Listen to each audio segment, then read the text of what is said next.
All right, what's going on? Excuse me, what's going on? It is drive time. It's 15 minutes past the hour of 2 o'clock. Another sunny day here in downtown Salt Lake City, Utah. The skies are blue. It's about 35, 36 degrees. Feels like a Tuesday in January, final week of January for those of you that celebrate such things like me. And as it is every single day, it's good to have you along for the ride. Spence Checketts behind the mic. That's Porter Larson behind the glass. Got a busy show for you today on this Tuesday afternoon. We've got a lot of local hoops tonight. Baylor is down in Provo to take on BYU. Of course, Baylor was up here in Salt Lake City last Saturday, taking care of the University of Utah. Utes welcome in Cincinnati, a team that was in the preseason top 25, but they have fallen. This should be a winnable game for the Utes at the Huntsman Center. Reminder, that is an 8 o'clock tip. Late tip tonight, it's on CBS Sports Network. And, of course, you can hear the game on this radio station with Bill Riley and Sean Mooney. We'll see if Utah can break that 2-game losing streak after winning 3 straight in conference play.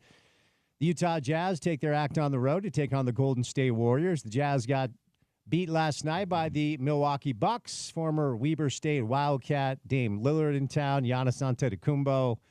And the Jazz have now lost 6 straight basketball games. They're 1 game behind Washington in the race for the worst team in pro basketball. Congratulations. So we'll do some Jazz basketball on the show today. We'll do some NBA basketball on the show today as we are high speed ahead to that February 6th NBA trade deadline.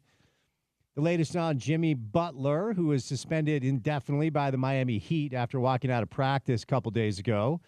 According to reports, the Sacramento Kings are open to trading De'Aaron Fox.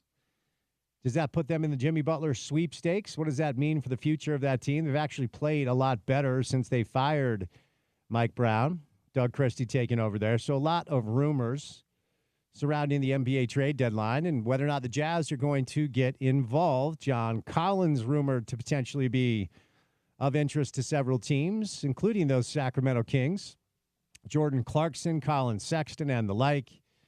So really the only thing interesting about the Jazz right now is to whether or not they're going to make a move and where they're going to be at the end of the season with those ping pong balls hopefully falling their way for the first time in franchise history. 9 lottery appearances, 0 times moving up in the lottery. The Jazz are due. This is how I'll say that. Of course, pro football top of mind right now. Conference championship weekend behind us. We have Super Bowl 59 between the Eagles and the Chiefs. The Dallas Cowboys have a head coach. 6 of the 7 head coaching jobs are now taken. The only open job is the Saints. Interviewed Kellen Moore, potentially looking at Mike McCarthy. So, of course, we'll do some pro football on the show today. Bill Conley with his way too early 12-team CFP for 2025-2026, and he has the University of Utah rolling out of the Big 12. Do you guys even want to hear about that in January? I mean, I guess it's better than bad news. So we'll get to some of the way too early college football storylines since, of course, college football around here always of interest to a lot of people. So, busy show today with a really good guest list. We'll do some pro football right out of the gates with a former NFL player on the show, Anthony Armstrong, who now is in the podcast space, in the media space for our friends at Believe Sports, at Believe Commanders on Twitter, at Rated Armstrong is his individual account. So we'll do some pro football with Anthony Armstrong right out of the gates. Chris Camerani, typically a Friday staple, rolls by today in the 3 o'clock hour. We'll do a bunch of local sports with CK, talk a little college football, NBA Daily Assist with Tim McMahon, then more pro and college football with Sam Bruckhouse. Junior Tafuna, Karene Reed, Senior Bowl standouts as they're trying to make their way to play a little pro football. So we'll do a bunch of football on the show today, a little NBA, a little college basketball. Utah Hockey Club, they continue a really tough stretch. They're taking on the Penguins tonight. 7:30 is your first. They'll drop the puck at 7:30. It's going to be on TNT, and that's here in Salt Lake City. So a little hockey on the program as well. Anthony Armstrong, Chris Camerani, Tim McMahon, Sam Bruckhouse, me, Spence Checketts, all of you, the great listeners. Happy Tuesday to you. And that guy, Porter Larson, you called it last week when I asked you who the Cowboys head coach was going to be. You said, so. Yeah, you gave us the Schottenheimer name. 14 years as an assistant. How do you feel, man? Lukewarm. I think Shoddy's a good coach. I think he's a good coordinator. Ooh, Shoddy? Is that what we're calling him now? I guess. I like it. I think he's a good coach. I think he's a good coordinator. But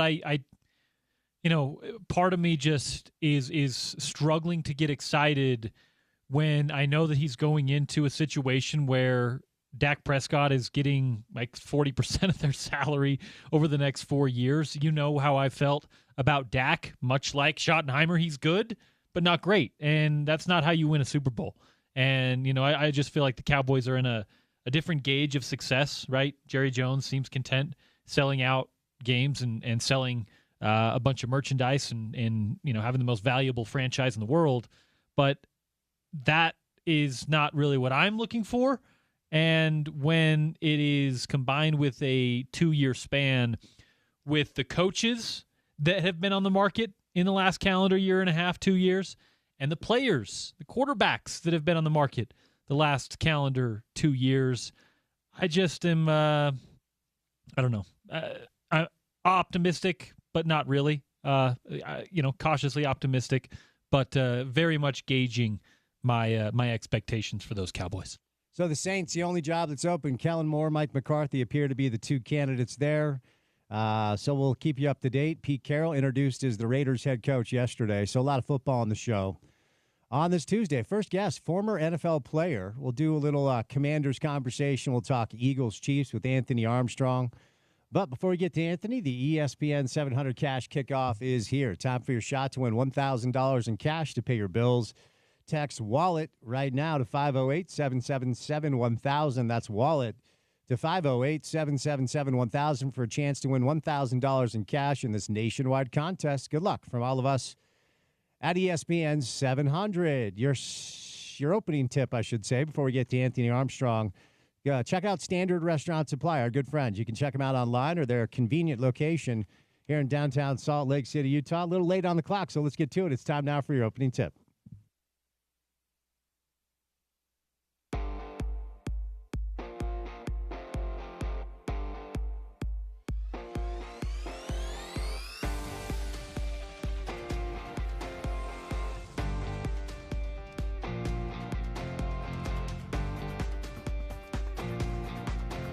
I know what you guys want on a Tuesday in late January. You want some way too early college football predictions for 2025/2026.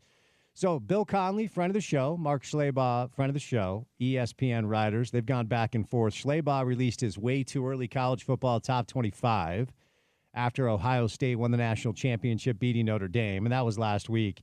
Bill Conley, this took place yesterday, decided to do his thing with his data to project how the college football playoff for the 2025 season could play out. Now, we talked about this yesterday. Sean O'Connell, talked about it during Crosstalk with Sean O'Connell. Yesterday, we had Stevenson Sylvester and Bill Riley on the show. And Vegas has dropped their odds for the national championship in college football next year. And the two teams in the Big 12 that have the shortest odds are Utah and Kansas State. Not Colorado, not Arizona State, not Brigham Young. It's Utah and Kansas State. So if you go off the way too early top 25, the first round of the CFP would look like this. It would be LSU at Oregon, and the winner would play number 1, Ohio State. Boise State at Penn State. The winner would play number 4, Brigham Young. According to Schleybaug's way too early top 25, Iowa State out of the Big 12 as well would play Notre Dame. The winner would play Clemson. Final matchup, South Carolina and Georgia, and the winner would play Texas. So that's according to the Schleybaugh top 20, way too early top 25. But Conley dug a little bit deeper, and when you scroll down to what he has to say about the Big 12, I thought it was pretty interesting because Bill's a smart guy, and I rely on a lot of his data to, be a bit of a North Star for the college football coverage on the show. And, of course, he talks about Arizona State with Sam Leavitt returning. He gets into Oklahoma State and Baylor, who he's also high on, even though Oklahoma State had a really rough season last year. And he pontificates on other possibilities, BYU, Colorado, little Texas Tech and Kansas. But his conclusion is, in his opinion, per his S&P Plus, the winner of the Big 12 next year, the University of Utah. Here's what he says. Despite collapsing offensively, the Utes still boasted a top 20 defense per the S&P Plus and lost 5 games by a total of 23 points. They'll have a chance to charge right back up the standings. All they need to do is find a QB1, probably New Mexico transfer Devin Dampier, and keep him on the field. And, we've talked a little bit about the Ohio State roster construction, and after they won the national championship, the easy media narrative was they bought it with a payroll that people believe is somewhere between 20 and $25 million for the roster they had. But then you kind of look into it and you understand the way they went about it, and the majority of their revenue went to returning players. And the returning players, most of them were in the trenches. They had a great safety transfer from Alabama, but their defensive line, their linebackers, most of them, their offensive line, like those are the dudes that came back to Ohio State to play football. And a lot of the revenue went to them to come back to try to win a national championship. Now, they hit the transfer portal for their quarterback and certainly some great skill position players. I'm not saying they didn't utilize the transfer portal.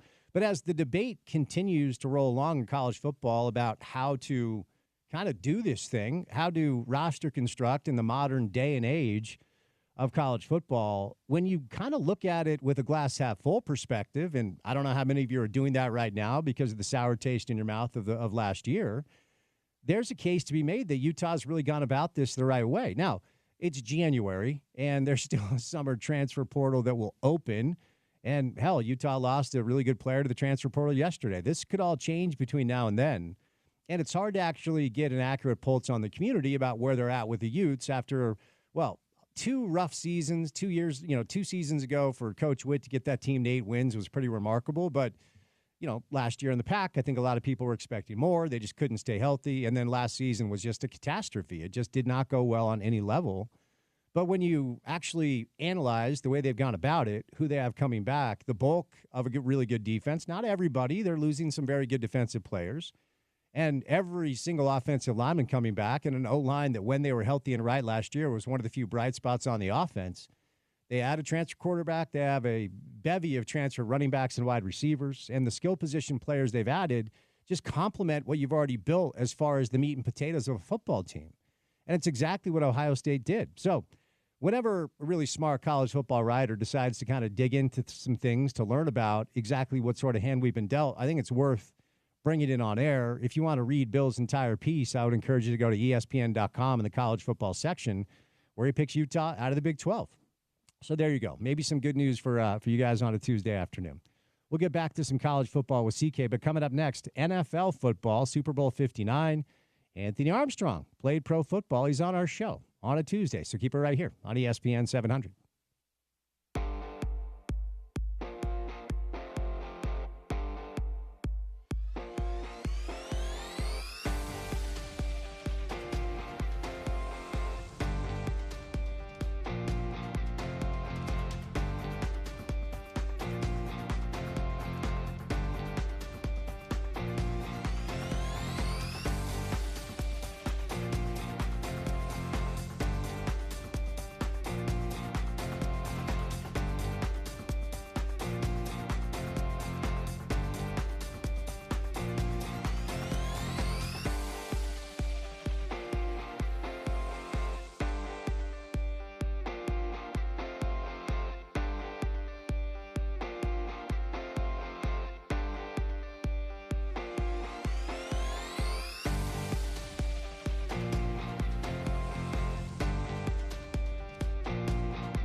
All right, we're going to bring in our guy, Chris Camerati from The Athletic. CK typically joins us on Fridays, but we'll do some college football, Chris, today. NBA Daily Assist out with Tim McMahon. The Jazz are taking on Stephen Curry and the Golden State Warriors tonight after getting smoked by Giannis and Dame here in Salt Lake, then Sam Bruckhouse for some football later on. But we'll start things off with some NFL. And we have a former NFL player on the show. No big deal. Anthony Armstrong, who's now doing some media. Anthony, happy Tuesday. How you doing, man? Man, I'm doing well. How you doing? I'm well. I appreciate the time. So what's it like being a former pro player now slumming it with us media types? You know what? It's kind of weird. It took me a little while to get further away from the game to jump back in. So, I know I'm coming from a good place. I know what type of a job y'all have, but I also know how y'all can stir the pot. So I'm in a powerful position now. Yes, you are. And I'm not a stir the pot guy, just so you know. It's not how I do the job. But what have you been doing since the end of your career, and what led you to decide to take this avenue? Man, I tell you, I've been kind of getting a little bit of everything. 10 years, going into 11 years, real estate, personal training, 8 years, and then 3 years now covering the team, the Washington Commanders with the Believe Network. Podcast is Believe in Commanders. Kind of always wanted to do that, and then that opportunity presented itself. And, I'm one when that door opens, I'm going to step through it and take advantage. And now, it's a great time to be covering that team. It sure is. So let's start there. Then I do have questions about Philly and Kansas City, and then I will admit to you that I'm a Jets fan and very sad all the time. So I want your thoughts on maybe something that can make me feel better. But look, Anthony, it's really interesting because we're out here in Salt Lake City, University of Utah, now a Big 12 team, but once upon a time a Pac-12 team. And we saw Jaden Daniels out here when he was with ASU, and he was fun. He was talented, but I don't think anybody in the Pac-12 footprint, now he goes to LSU and changes everything and wins the Heisman, but covering him up close all year long, what stands out most about how he was able to adjust to pro football so quickly, and what is that franchise in for the next 10 years with him under center? I think number one, the way he came in and handled himself as a more mature rookie was different. It's something that set him apart. He didn't come in with a bunch of bravado and try to say, "Oh, I'm the number one, second overall pick, and I won the Heisman. I did this, I did that." He understood that he hadn't taken a snap in the league, and he had to earn his stripes. And the other thing he did is that he really had a work ethic where he was a guy that was going to lock the door. If the meeting was at 6 and you were there at 6:05, you're going to be having to knock to get in. And that doesn't build trust with him. And so when you have a leader by position who's doing it by his act, you can't do anything but get behind him. And then when you had, the veterans like Zach Ertz and Bobby Wagner who were singing his praises as well, everybody was able to fall in line, and he was able to lead with people rather than try to be out in front. So how do they capitalize? Because, it's funny, as you know, it's been 33 years since that Washington franchise was in a conference championship game. And having a franchise quarterback is only good, but it also adds a lot of pressure because you have to capitalize on his, whatever it is, 8, 9, 10 years, hopefully longer with the way quarterbacks are playing now. So there is pressure on the organization to add pieces to make sure they're moving in the right direction. What are they missing right now that they need to add to make sure that they can keep going with this trajectory that obviously is very exciting? Yeah, absolutely. You're going to have to continue to put some pieces around Jaden to protect him. I mean, coming into the season, you knew offensive line was a question, and they held it pretty well this year, but still would like to see them address that position, either free agency or in the draft. Plenty of guys out there in the Senior Bowl that may get the nod. Then also need a solid receiver, a consistent number 2 threat outside that's going to challenge the ball downfield and take some pressure off of Terry McLaurin. I think if you give him those options, and then now I think this season has shown that you need to add a running back. So, maybe the fella up there from Boise State, but somebody that can handle the ball, hand it off to him. He can do the job by himself and not make Jaden have to throw it 40 or 50 times. Then I think this was going to, come in to help. And there's going to be some help on defense as well, but that's where I would start on offense. It's funny. He's so far ahead of what a typical curve would be because I'm chuckling, Anthony, as I ask you, like, okay, how do they take the next step? Well, the next step is the Super Bowl based off of what they just did. And that's not, a typical trajectory for a rookie quarterback. But what stood out most to you about Philly and their ability to run the football? And, were you surprised that it was such a bloodbath? I thought Philly would win, but I thought it was going to be a bit of a dogfight. Man, the thing about going against Philly, especially with Saquon Barkley, you can't waste possessions. And whenever you're, turning the ball over 3 times, that's going to shoot yourself in the foot. So you can look back at that tape and Washington probably saying, man, we gave them that game. But you got to give hat tip and kudos to Philly for going out there and doing what they were supposed to do with the number 2 seed. But it was tough to just see the team who had played so well all year long and find so many different ways to win come into that matchup and then, let one slip, literally and figuratively. So, but I think that gives you a lot to grow from. Bobby Wagner mentioned it. He's like, hey, I remember when it was my rookie year and we lost. We didn't want to have that feeling again. And the next year they went to the Super Bowl. So with those right veterans in the building, I'm telling you that leadership is key because it kind of tells these young guys what's up next, and these young guys don't have any fear because they haven't had to experience these things before. And the way Jaden is, I think he's going to really bounce back this year. What is Bobby Wagner? Because we had him out here as a former Utah State kid, and so we all kind of follow him and cheer for him, and a lot of us were hoping to see him playing another Super Bowl. What has he meant, Anthony, to that locker room this year? Man, I think that's some stability. I felt all last year they lost that leadership or didn't have the leadership that, where they can just close the door and excuse the coaches from the meeting and just say, hey, this is what the team is and this is what it's going to be if you're going to be on the squad. And I feel like Bobby brought that. He brought the respect from having won Super Bowls, production on the field, and he leads by example as well. So when Bobby speaks, you better listen because if you don't, then you're not going to be on that team. So having his voice in that locker room is big because he doesn't have to be overly vocal. He can just do things the right way, and people are going to follow him because of the man who he is. Let me go back to Jaden for a moment because as for every single rookie quarterback, there were some struggles initially. Was there like a seminal moment? Was there one game? Was it kind of a slow build? Like at what point in the season did you and everyone else involved with that organization start to believe like, okay, we have something really, really special and it's real under center? Man, I think the organization knew much sooner, like way back in the OTAs, they kind of had a feeling that they had something special with this kid, but everybody else wasn't privy to it until it got into the season. I think when you go back to the game against Cincinnati, where the blitz was just right there in his face and he dropped the dime to Terry McLaurin, that's when you were like, oh, really? This is the truth, And I spent all offseason talking to as many people as I could who have been around Jaden or have covered him, and they said the guy was special. But that game against Cincinnati let me know that you really did have somebody who's going to be able to carry this team for a long, long time. And then he just built from there. I mean, he kid deserves a statue in D.C. right now. I mean, they'd probably build him one if they could. Well, that's what happens when you have a franchise that has been suffering so badly for so long, and now that Dan Snyder has been shown the door, does it feel like there's kind of a refreshed fan base experience with new ownership and this great franchise quarterback under center? Oh, absolutely. It's funny you say that. There was a random survey that said the Washington Commanders fans were the happiest. And I had to reach out to the author and say, when did you start this? He said, I took the poll in July 2024, I think it was, something along those lines. It just happened to line up with the sale of the team. And so I can tell you from that ad and from just interacting with the fans and knowing what they've been through, they are the happiest as they could have been. Josh Harris and crew are really handling things and doing things the right way. If you need to switch teams, you can come on over and experience it because they've been through 33 years of just horrible, horrible relationships, and then now they're getting treated the right way, so they really deserve it.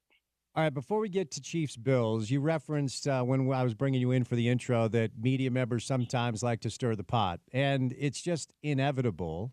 Every time Lamar loses in the playoffs, and now every time Josh loses in the playoffs, for people to say they can't get it done during the biggest moments. And unfortunately for everybody, the Kansas City Chiefs have 15 under center, and it's going to be tough for anybody to beat him. He's still 29. But let me ask you, Anthony, about both those two quarterbacks, Lamar Jackson, Josh Allen, and whether or not you think at some point, because for me it feels like they're too good not to at least get one, right? But obviously it's easier said than done. But give me your thoughts on those two before we get to the actual game.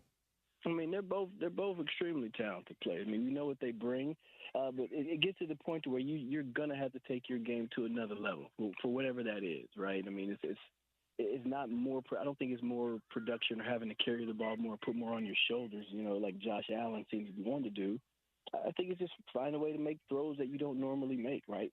Take your game to another level, because after a while you're predictable, and these teams and coaches are so good in this league that they know what your tendencies are. And I think that's the biggest challenge any quarterback is going to face. I mean, I can even talk about Jaden Daniels. Like, what are you going to do in your sophomore year? Because once you put some stuff on tape, people are going to play to that. And until you elevate your game past those tendencies, then you're going to continue to have those same results. All right, Anthony, before I set you loose, let me just get your thoughts on the Super Bowl. It's Eagles-Chiefs. The Chiefs are a slight favorite. And as I referenced, we're an NBA town out here in Salt Lake City, and our best teams were John Stockton and Karl Malone, and they ran into a guy named Michael Jordan when he was at his best and they were at their best. They couldn't get over the hump.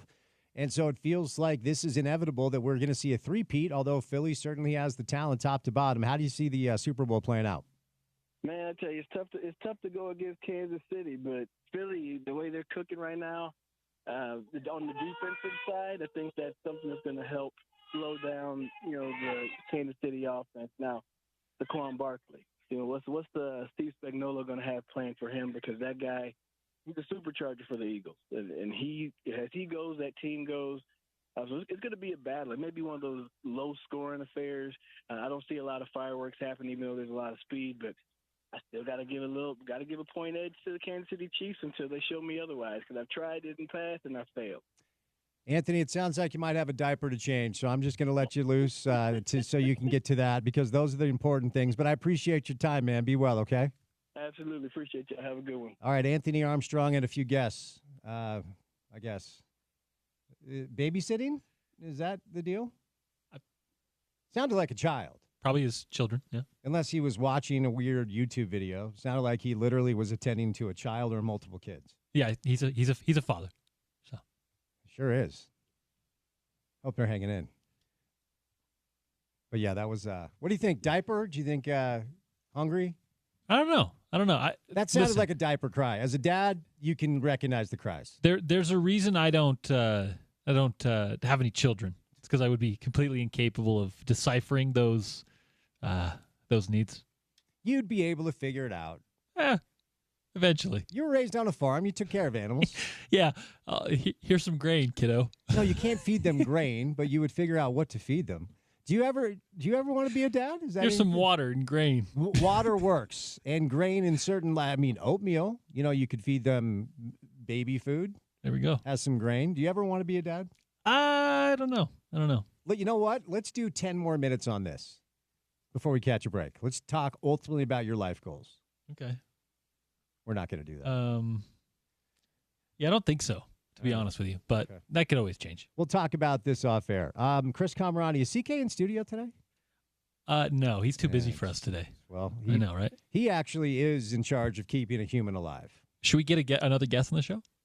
No, we're fine. I just thought Chris is going to be in studio for the 3 o'clock hour. Then we're going to bring in Tim McMahon, Sam Brockhouse. We'll catch a quick break. We'll hope that Anthony Armstrong and his children are fine. And we'll kind of reset on the other side on a Tuesday right here on ESPN 700.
All right, going to bring in Chris Camerati today, typically a Friday guest of ours, but it'll roll by on a Tuesday during the 3 o'clock hour. Little NBA with Tim McMahon, NBA Daily Assist, covers the Jazz and the NBA for ESPN. Latest on the NBA trade deadline and the Utah Jazz. Sam Bruckhouse will stop by a little bit later on. We'll do a little college and pro football. We were talking about the way too early top 25 college football rankings, and Bill Conley deciding to try to project and forecast the 12-team CFP, and he included the University of Utah in that dynamic. Anthony Armstrong stopped by last segment with his children.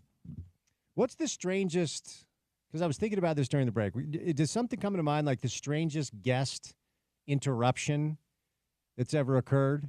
I think Bill had a texter that was getting pulled over as he was trying to call in. I don't know if you were producing a show that day. Yeah, we had a caller who was detained. He was like arguing with a police officer on the side of the road when we went to him live. That's got to be the number one for me working in radio. But I'm sure you've had more. Well, Brady Papinga and Gordon Monson decided to start fighting once. Nice. And I just hung up on Brady. I was like, good luck with whatever it is you're doing. The conspiracy theories he was spewing that day were things that I was not comfortable with having to air on my radio show. So I hung up on him and said, take care. Within your right.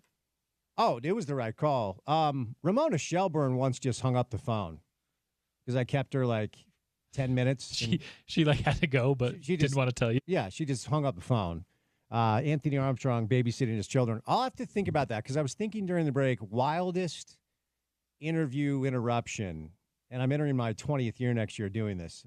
I'll come up with more examples. Give me your take on the way too early, because I talked about this with Sean during Crosstalk. And yes, it's January. This is what's called content creation, and college football fans are always thirsty for content. So Mark Schlabach, way too early top 25. Utah's not even close. Conley does his S&P Plus 12-team CFP, and he has the Utes in his 12-team CFP. Vegas has the Utah and Kansas State with the shortest odds to win the national championship, which is, of course, pie in the sky. I said this to Sean, and I said it yesterday. This feels just like, okay, I'm going to believe in that head coach because there's so many questions on the roster. But the love Utah's getting in January, I will admit, after last season, I did not see coming. Well, yeah, as you said, first reaction would be too early still. Obvious off the top. But the difference in what you're seeing with Connolly and Schlabach is, one, giving an ode to some confidence in Kyle Whittingham, looking at the roster, looking at the fact that if you get a quarterback in position there, if you get a quarterback and a play caller in sync, you have a roster around them to be pretty competitive. That I think is something you can look at truthfully with these Utes. With Mark, it just seems like he wants to see it. And in today's age in college football, that to me is totally fair. The ups and downs, the peaks and valleys that you're going to see year to year, at least during this weird upheaval of college football, they're going to be more noticeable, more dramatic than you may be used to. So, if you're not really willing to give a team a little bit of the benefit of the doubt because you have not seen it on paper, you have not seen it on the field in 2 years now, I'm cool with that. But I do think that this is a team, a roster that is primed to be pretty competitive right off the bat if they can get what we talked about all season long, that quarterback room, that synergy with the play caller. If they can get that dialed in, it's looking like a competitive team, but it's a big if. Who would you pick right now to win the Big 12 if you had to put money down today? If I had to put money down today. You had no choice. You have like 5 minutes, and it has to be all the money you have to pick a Big 12 winner next year. Oh, man. I told you I tried to do this 2 weeks ago for the show, and I gave up. I'm like, this is dumb. That is hard.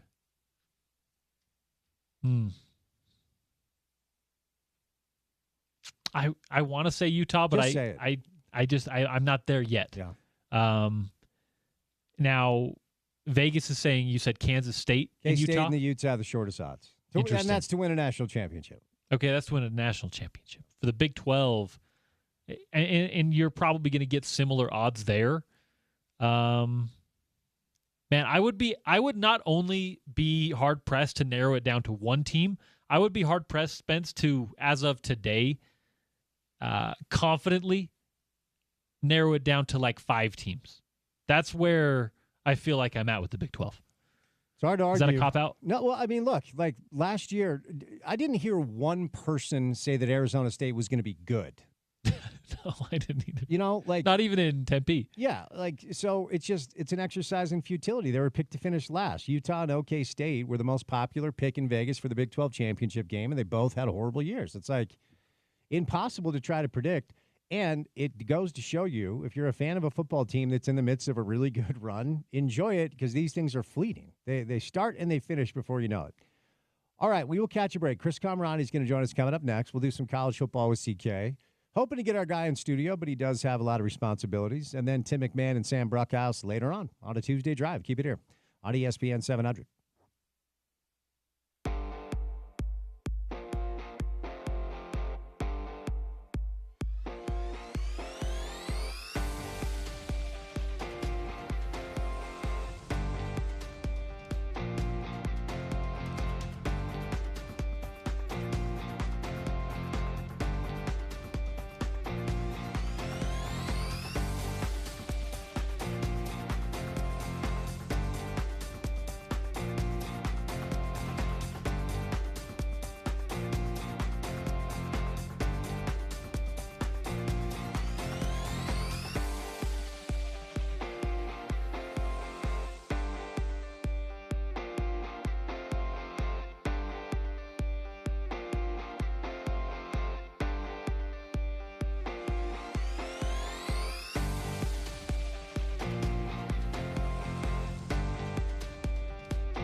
a rough start to the show. I'm not entirely sure. I'm not entirely sure what his. I gave him full choice All right. on the musical. All right, CK, two-part question. Why aren't you in studio, and why Tuesday instead of Friday? Well, busy week this week, and I had a staff meeting that, like, I know people don't think I have a real job, and oftentimes I don't, but I had a staff meeting, unfortunately, that bumped up way too close to this, and it just got done at like 3:01, so I wouldn't have been able to swing it in person. So apologies, but duty calls, as you know, and I'm sorry about the rough start to the show. I wasn't aware. I don't know where we landed on opening tip. I don't know if it was Isaiah Collier's downhill ability or the Dalton Kincaid catch, but whatever you need, I'm here to help.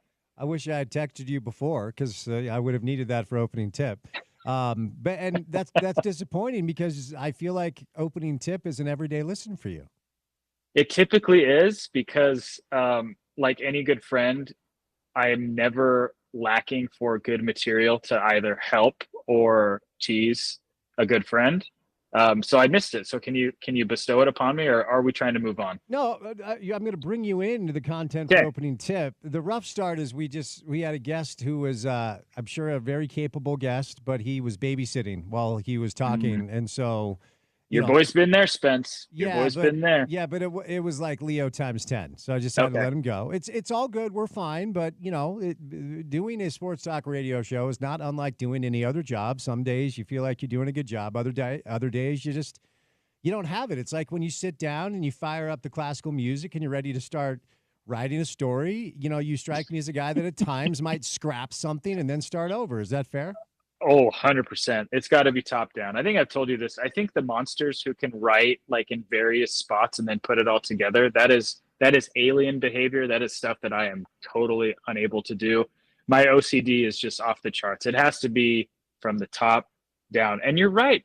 You're right about the classical music, man. Some Claire de Lune on repeat. Claire de Lune. On You're not wrong. Wait, you're not wrong. Yeah, on repeat. Wow. On repeat. Yeah, you got to black out a little bit. Okay, like a mad scientist. Who do you know in the business that writes the way you just described? Like, who's the biggest alien that you know?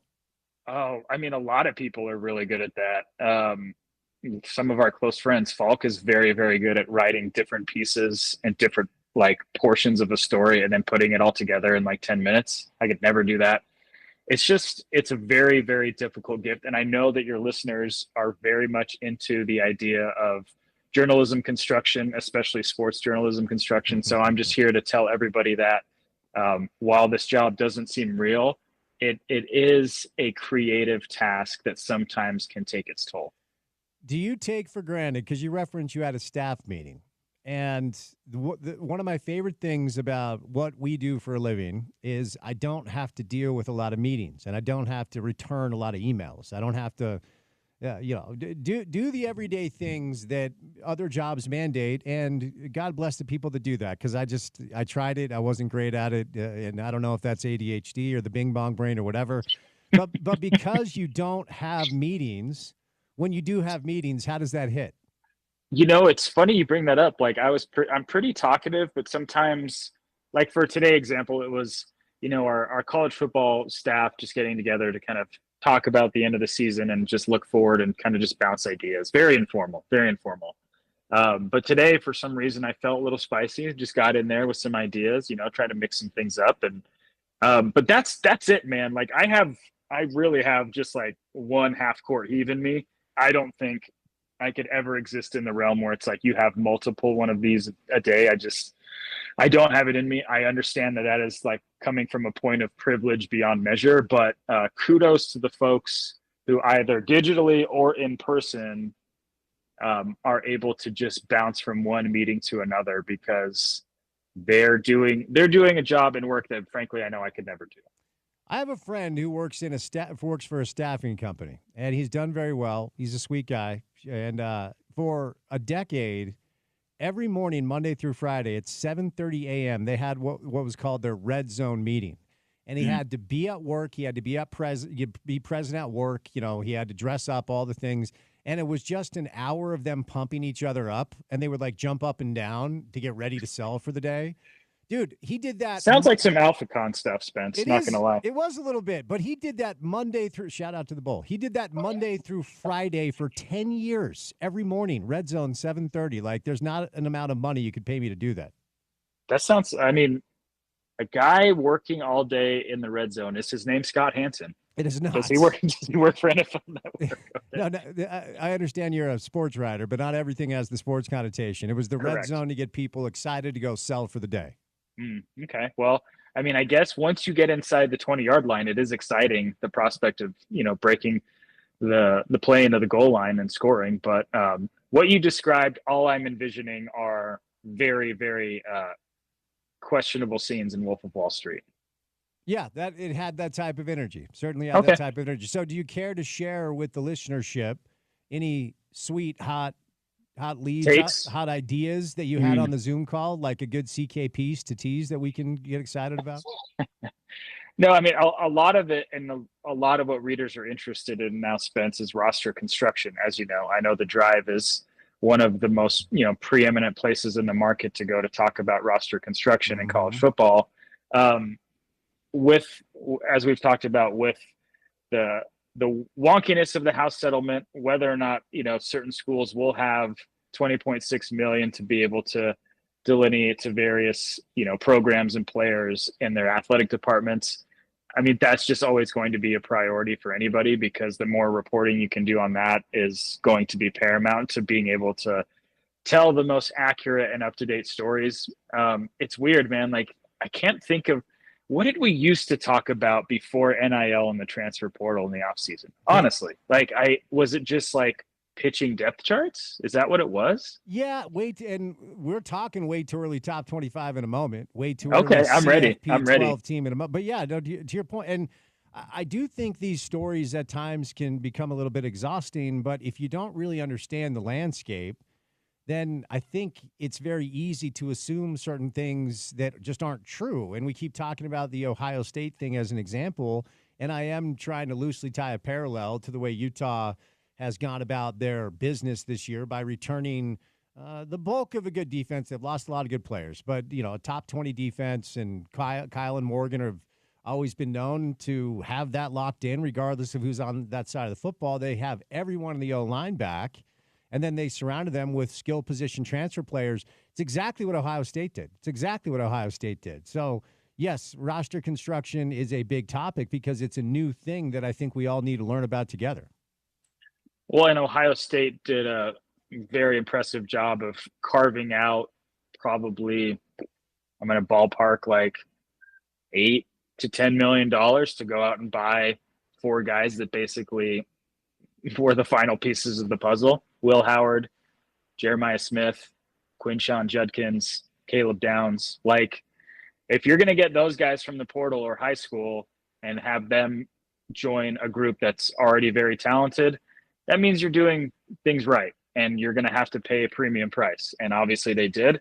But I do think Ohio State and maybe, the Georgias of the world are going to be operating in a class of their own for a while, until all of this other stuff gets sorted out. Well, and the other thing that we could discuss during the offseason that isn't as much of a reality now is, back before this entire shift took place, it was pretty easy to know what the team would look like even in January, right? Because you knew who was coming back, you knew who was going to the draft, you knew who was graduating. And now I feel, and I told you this 2 weeks ago prior to a show, I sat down, I'm like, all right, I'm going to do the way too early Big 12 football ranking thing. And I don't remember anybody saying Arizona State would even be good, let alone win it. So I think the difference now is it feels almost impossible to predict what schools and teams are going to look like in the fall. Whereas 4 or 5 years ago, this time of year, we already kind of had a pretty good idea. Yeah, I mean, I think to your point, you're basically Groundhog Daying it every single day in real time, because you might come up against a massive roster change that could change the landscape of how a team can be viewed going into that following season. And that's just the reality. And it's not a good thing or a bad thing. It just is what it is. So, I guess spring ball used to be, who's getting reps and, who's acclimatizing themselves the fastest. Now it's who's in the portal, who's not in the portal, who's joined a program, who's not joined a program. And frankly, I mean, it does give, in a weird way, Spence, I think it does give more clarity in real time as to where a roster sits, as opposed to just pontificating like what something could be, if that makes sense. Like you things are generally concrete. You're either on the roster or you're not, and they can change really fast. I get that.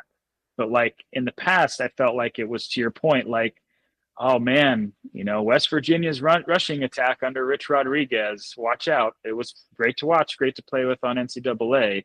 But now it's like, okay, Rich Rod's back at West Virginia. How's he going to be able to, hit the portal and basically try to recapture the magic of 15 years ago or whatever?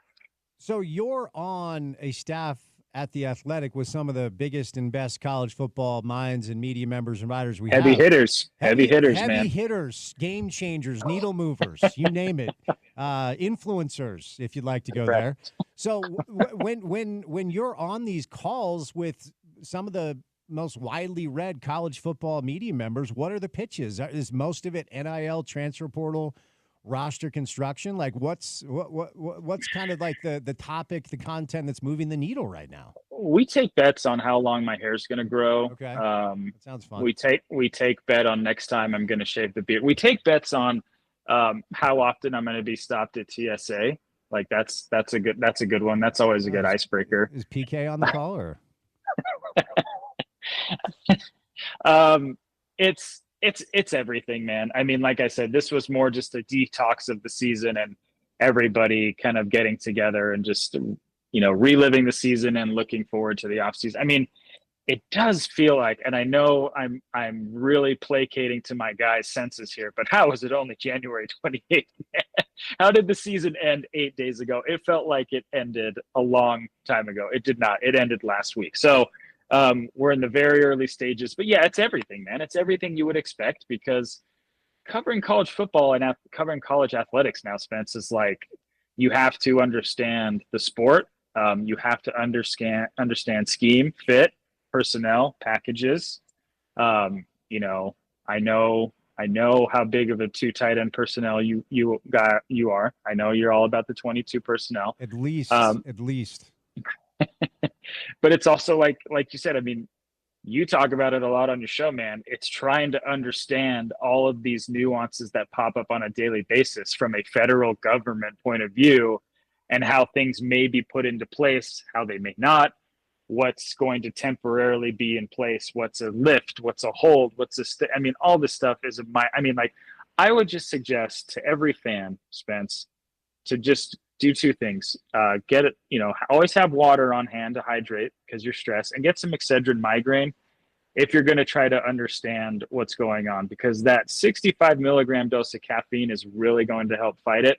Otherwise, if you just want to relax and just wait, I guess for like start of fall camp, end of July, just do that, because in the meantime, things are going to change and things are going to shuffle about at such a rapid pace that it's going to make your head spin. Man, my LDS family loves Excedrin. It's like it's the best. Crush it up. It's easily the best. In the vein. I don't remember the last time I had any Excedrin, but I'm glad that that's kind of where we're at here.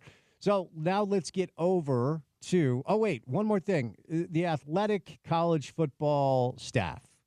When you guys are lining up for the Zoom call, who's the one member you're like, I really hope Vanini doesn't join us? Who's the one guy you don't want on the call? No, I mean, all those guys are so much smarter than me that I want them on the call. It's kind of like, and you're going to have to let me go here. You're going to have to let me belittle myself, so you can't fight me on it. All right. It's kind of like when you're in school and you're hoping you don't get called on. It's kind of like, oh, shoot, I hope this, me being able to hide in this back row in the back left seat of this classroom doesn't get me picked on. Luckily, there's a lot smarter people that I work with, Spence, so they generally know how to, steer these things. But there is nobody that I don't want to see on a Zoom call. I want to see Vanini on the call because he's the guy that simultaneously has the most ideas. He loves professional wrestling. Dude, when I told Vanini I was going to like Reno's, like middle of nowhere Reno, to hang out with Stone Cold, the blood left his face. He was so awestruck and so jealous that I felt bad because I know for a fact that like that would have made his like millennium. So that's a shout out for our guy. Nobody works harder than Chris Vanini. Nobody. By the way, is pro wrestling back? I don't think it's not back for me, but it might be Okay. back for others. Is Jake Paul a professional wrestler? I don't know. He just boxes 70-year-old dudes. I don't think he's a wrestler, but I heard he's going to box his brother. Are we going to watch that? Oh, well, talk about a win-win. If I could quote Michael Scott, that's a win-win-win-win. I don't know. I fired up Netflix the other night. They're like, hey, live in 1 hour, WWE Raw. And I saw the data and like 30 million people watched it. I was like a ultimate wrestler, the Ultimate Warrior, like that era. Macho Man, young Hulk Hogan before he turned, right? Before he went full NWO. Indeed. So, but I stopped watching when I was like 12, and it feels like maybe I need to start watching again. It feels like it's back. I mean, can we like test the waters? Can we ask Connor? Like I think that's the age range that you need to figure out if it's back or not. Because if it's hitting with those youngs, I think then that can give us a more accurate test. We have a young in the studio. Porter doesn't strike me as a WWE guy. So, to your knowledge, your ecosystem, your echo chamber is pro wrestling back in a way that maybe I'm not giving it credit for. I am not quite the young to ask, as you. Yeah, Porter's not that young. Yeah, I but think so. I do know that there has been an influx of money from the Middle East, and also the Netflix streaming thing. I think just based on the usual people that watch, I think is probably a really good move that you aren't having to catch it live, right? It's kind of surging, but I don't know if it's back. All right, fair enough. And yeah, you are the wrong young to ask. How many during COVID? What was the average amount of time you spent on Zoom? Because that's when we all kind of were introduced to the medium. Oh man, was it daily? Was it daily with the athletic people? Probably early on when everyone was scrambling, trying to figure out what's going to happen from a minute-to-minute basis. It was pretty often. Weirdly though, Spence, like with the advent of Zoom, it's helped me like with actually getting to know like interview subjects from a better point of view than just a phone call. Like sometimes depending on the type of story I'm working on, like I will ask somebody, can you Zoom? Can you Google Meet? Can you FaceTime? Because there's something so much more personal and real and genuine about, meeting somebody and seeing their face and like, rather than just a cold call, the 385 spam call that poisons all of our cell phones every single minute of every single day these days. Porter, were you on the Zoom call? I was on one Zoom call. Yes, I was there. Yes, the answer is yes. So throughout the course of the entire COVID situation, I was invited to jump on one. Well, that's not true. I was invited to jump on several. Many. And then I just declined because I didn't want to. And then you were playing FIFA. You don't have to expose what I was doing. We were all just trying to stay alive. So then I was finally like strongly encouraged, like, you've got to jump on these calls, man. So I jumped on one call. I think Porter was like 8:30, 9 in the morning, something like that. Yep. I'm still in bed and I'm on the call. And I thought that I had turned the video portion of the Zoom off. Oh, no. And proceeded to walk into the men's room, proceeded to sit down to handle the business. And all of a sudden, I hear Spence. And our general sales manager at the time was yelling at me because I didn't turn the camera off, and the entire Zoom call saw me sit down to handle my business. I was not invited back after that, Chris. That was the one Zoom call I was on. That's a true story, by the way. I'm not making Porter. Back me up. That's a true story. It happened. I was there. There was no like over revealing, but you were clearly in your restroom and clearly, had your coffee in the morning and was ready to go. Have a seat. Shirtless. And then, anyway. All right, Chris, that's a long way of me getting to where I thought I was going to lead off the conversation. I'm ready. It's a great thing about having you on. So back into the area of like, okay, how do we create something that's interesting for college football fans? Well, ESPN has a couple of pieces over the last week, Mark Schlabach releases his way too early top 25. And then yesterday, Bill Conley releases his way too early 12-team CFP projection.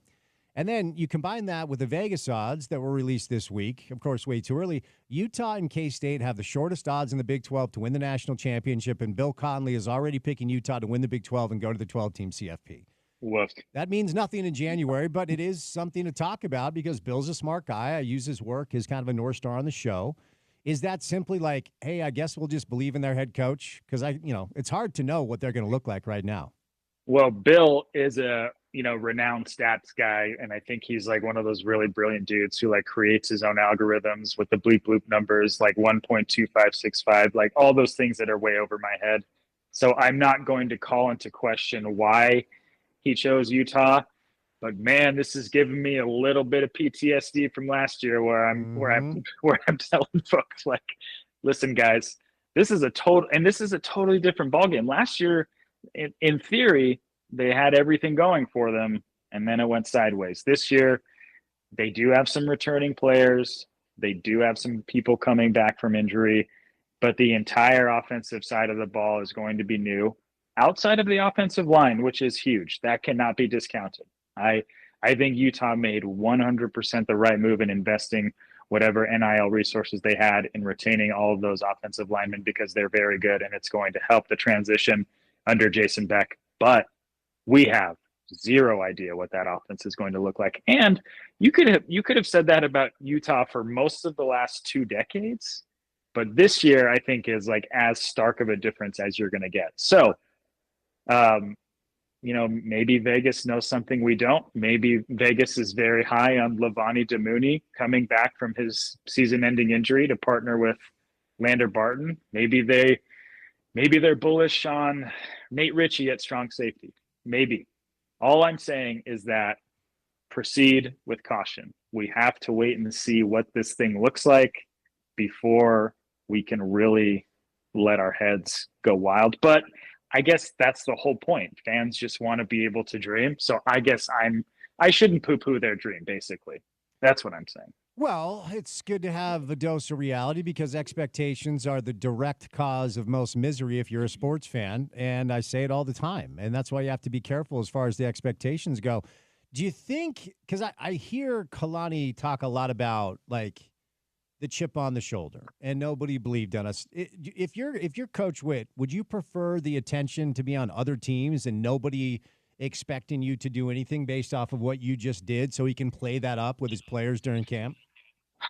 I mean, I just don't see how you could not pick BYU or even ASU going. I mean, we'll see what those early polls are come, media time in the middle of the summer, but I guess it will work. I mean, BYU, you could have argued, as John Wilner was basically beating this drum for a long time, like BYU, he thought should have been still in the CFP conversation despite its 2 losses. And as we saw with the SMU loss, maybe he had a point. Like maybe BYU should have been there in the first place. I guess you can play that card, but like, what did BYU end up finishing in the AP poll? Like top 15, right? 13, 14, something like that. Yeah, I mean, like, so nobody's really doubting you. I mean, like, if you're a top 15 team after a 10-2 season and coming really close to a Big 12 title game appearance, we'll see. I will say that like the hardest thing to do is to live up to expectations. And like, well, I've always said this about Utah, like the best Utah seasons are the ones you never see coming. The ones where everyone assumes Utah is going to go undefeated are the ones where they don't. Yeah, no, that's true. And I just wonder if there's anything there as far as the way coaches prefer to motivate their players. But it's weird, man. Like, I don't know, these professional athletes, and that's what they are in college too, and coaches, they all have to find something that to just the layman's eye isn't there. And there's so many examples. I think it was 2004 when the Patriots were the biggest favorite in Vegas in the history to win the Super Bowl because they were playing like the Panthers. And after the game, the Patriots won. It was a pretty close game, but Rodney Harrison was like, we shocked the world. Nobody believed in us. And we're like, dude, everybody believed in you. You were the biggest favorite to win the Super Bowl in Vegas history. I can remember Darren Williams always talking about Ray Felton. He used to talk about Raymond Felton all the time, like, oh man, I'm gonna kill him when he comes into town. I'm like, dude, Darren, you won. It's over. It's Ray Felton. So there's something with athletes and coaches where they just find whatever it is to keep them as motivated to, I guess, perform as well as they can. When you said Raymond Felton, I thought you said Rafer Alston, and I said I was going to say, is that a skip to my Lou reference on the drive on a Tuesday? Oh wow, now you're just misbehaving.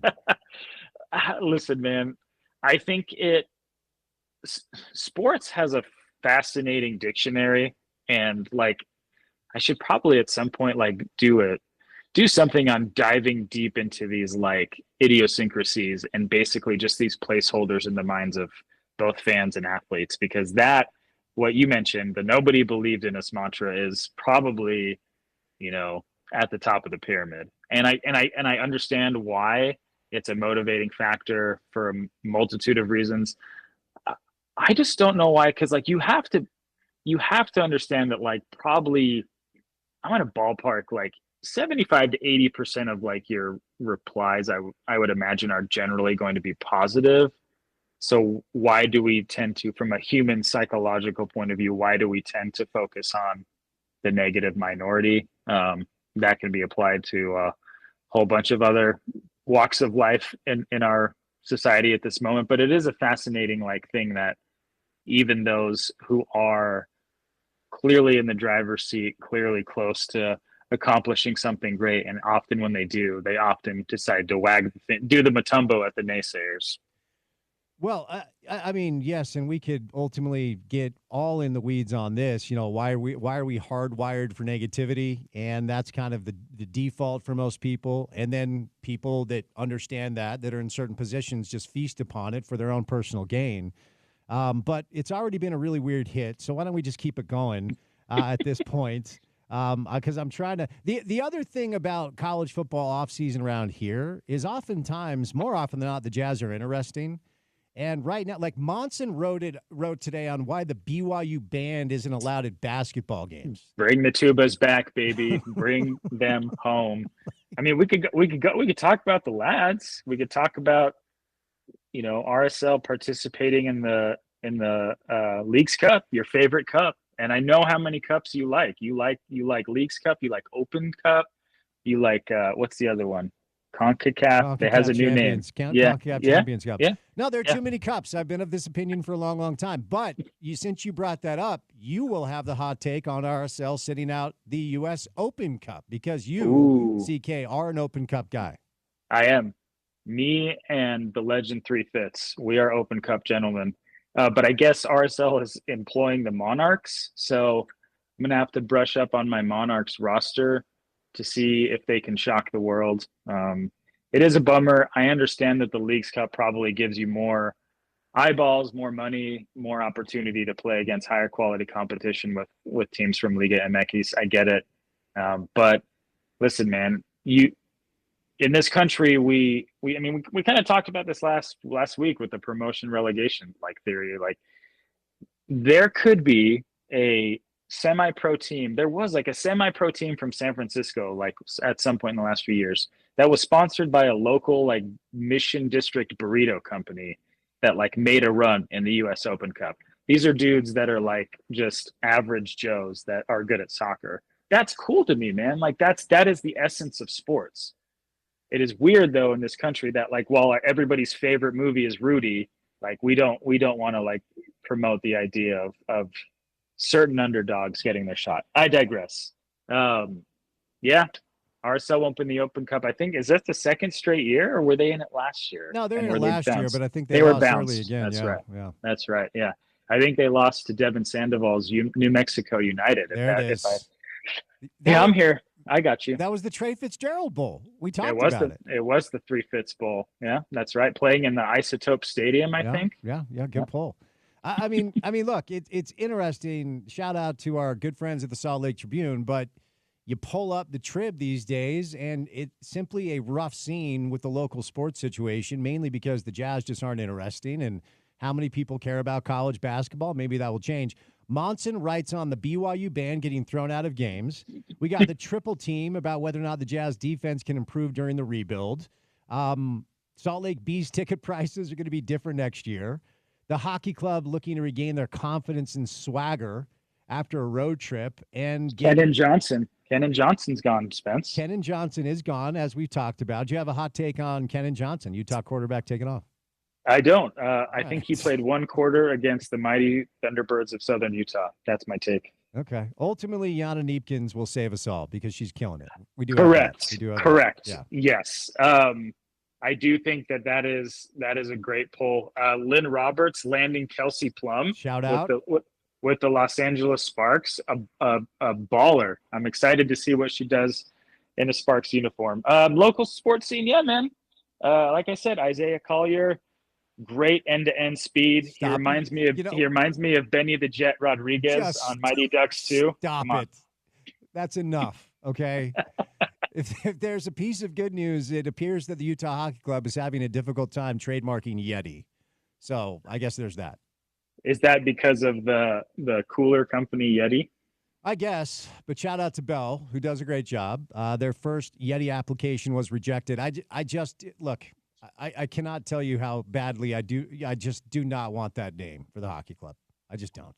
Well, I have to correct myself because I just referenced Benny the Jet Rodriguez on Mighty Ducks 2. That's my bad. Luis Mendoza was the speedster for Miami, Florida on Mighty Ducks who had tremendous speed. So that's my bad. Same actor, though. And he reminds you of Isaiah Collier. He does. End-to-end speed is tremendous. All right, Chris. We have misbehaved for too long, and you have a child to take care of. Weird Tuesday hit, but, all good, man. Thanks for the time. We'll chat soon. I'm always here. I know you are. The great Christopher Camerani, senior staff writer from The Athletic, does a great job in the college football tip. Definitely follow his work and support him. We always appreciate his time. All right, shout out to Prize Picks. Best place to get real money sports action with over 10 million members and billions of dollars in awarded winnings. Prize Picks has made daily fantasy sports accessible to all. You just pick more or less on at least two players for a shot to win up to 1,000 times your cash. You can run your game all season long on Prize Picks. So the big game is almost here, and it's now or never. Don't miss out on the last football game of the season with Prize Picks, the best place to win cash while watching the game. Prize Picks is also giving away a free pick for the big game, where one of the starting quarterbacks will only need to throw for 1 yard for you to win that square. Now, as you know, you only have to win 2 squares to win money. So if you're correct on at least one other stat projection, you can win real cash. So what that looks like is if Prize Picks announces that Patrick Mahomes needs to throw for 1 yard, you pick that square. My guess is he'll do that. You win that square. And then you pick one other, like will Travis Kelce catch for more than 65 receiving yards or whatever. You get that, you win. It's that easy. You don't have to learn about the spread or the over-under or the money line or whatever. So check out the promo tab of any of the Super Sweat Millie winners and their big game lineups. If you tail that lineup that goes 3 for 3, you can win a split of $1 million in promotional funds. So they're doing a lot. They're rolling out a lot of stuff for the big game coming up, final football game of the year. Download the Prize Picks app today. Use the promo code ESPN700 to get $50 instantly after you play your first $5 lineup. Download the Prize Picks app today. Use the promo code ESPN700 to get $50 instantly after you play your first $5 lineup. Prize Picks, run your game all season long. Going to do a little NBA with Tim McMahon today. Sam Bruckhouse stops by for some college and pro football. Plenty to do on a Tuesday. Good to have you with us right here on ESPN 700.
Shout out to Keontae George.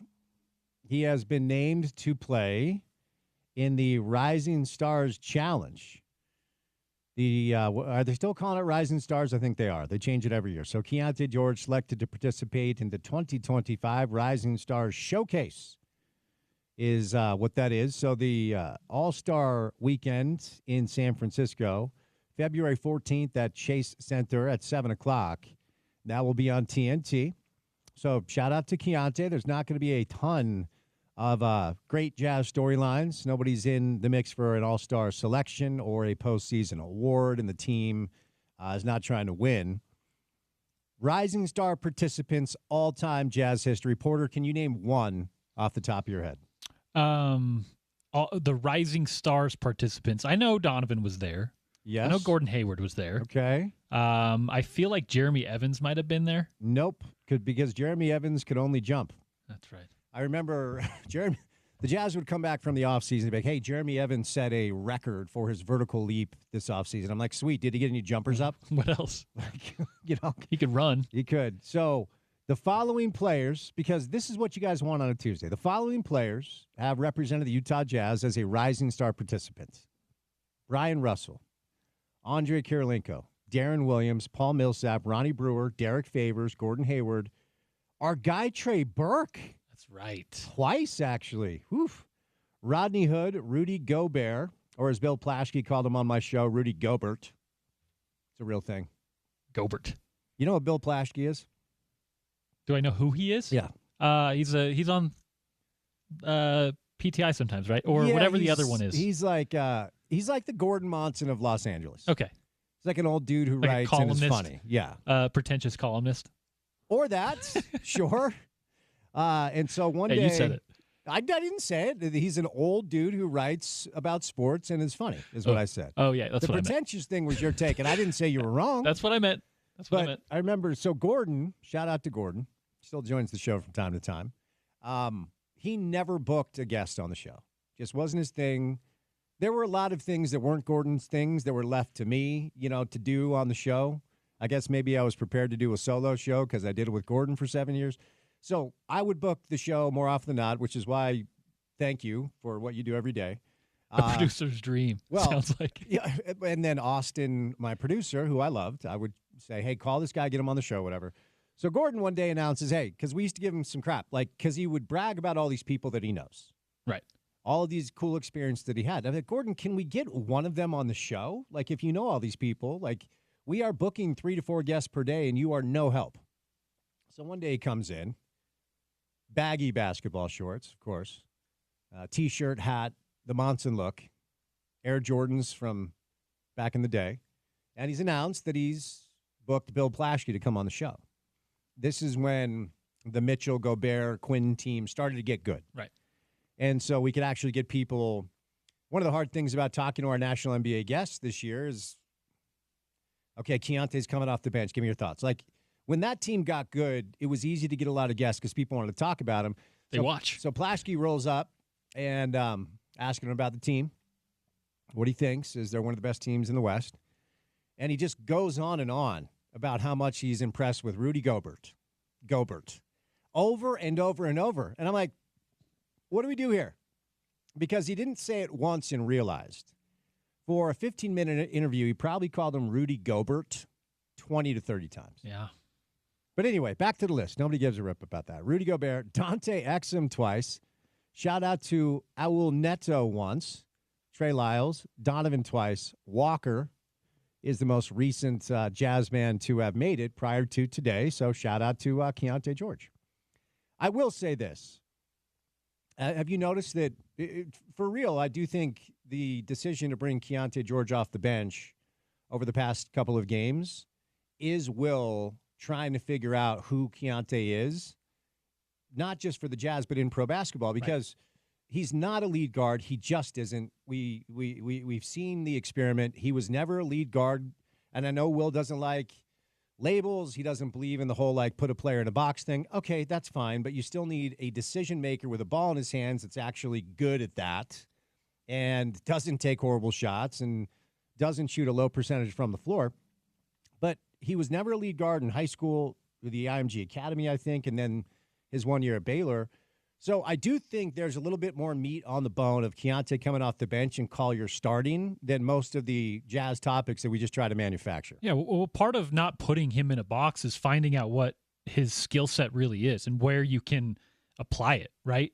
And we've seen flashes of, you mentioned lead guard skills, but not the full-time initiator of your offense, your essential quarterback. It's just not what he is. It's not what he's going to be.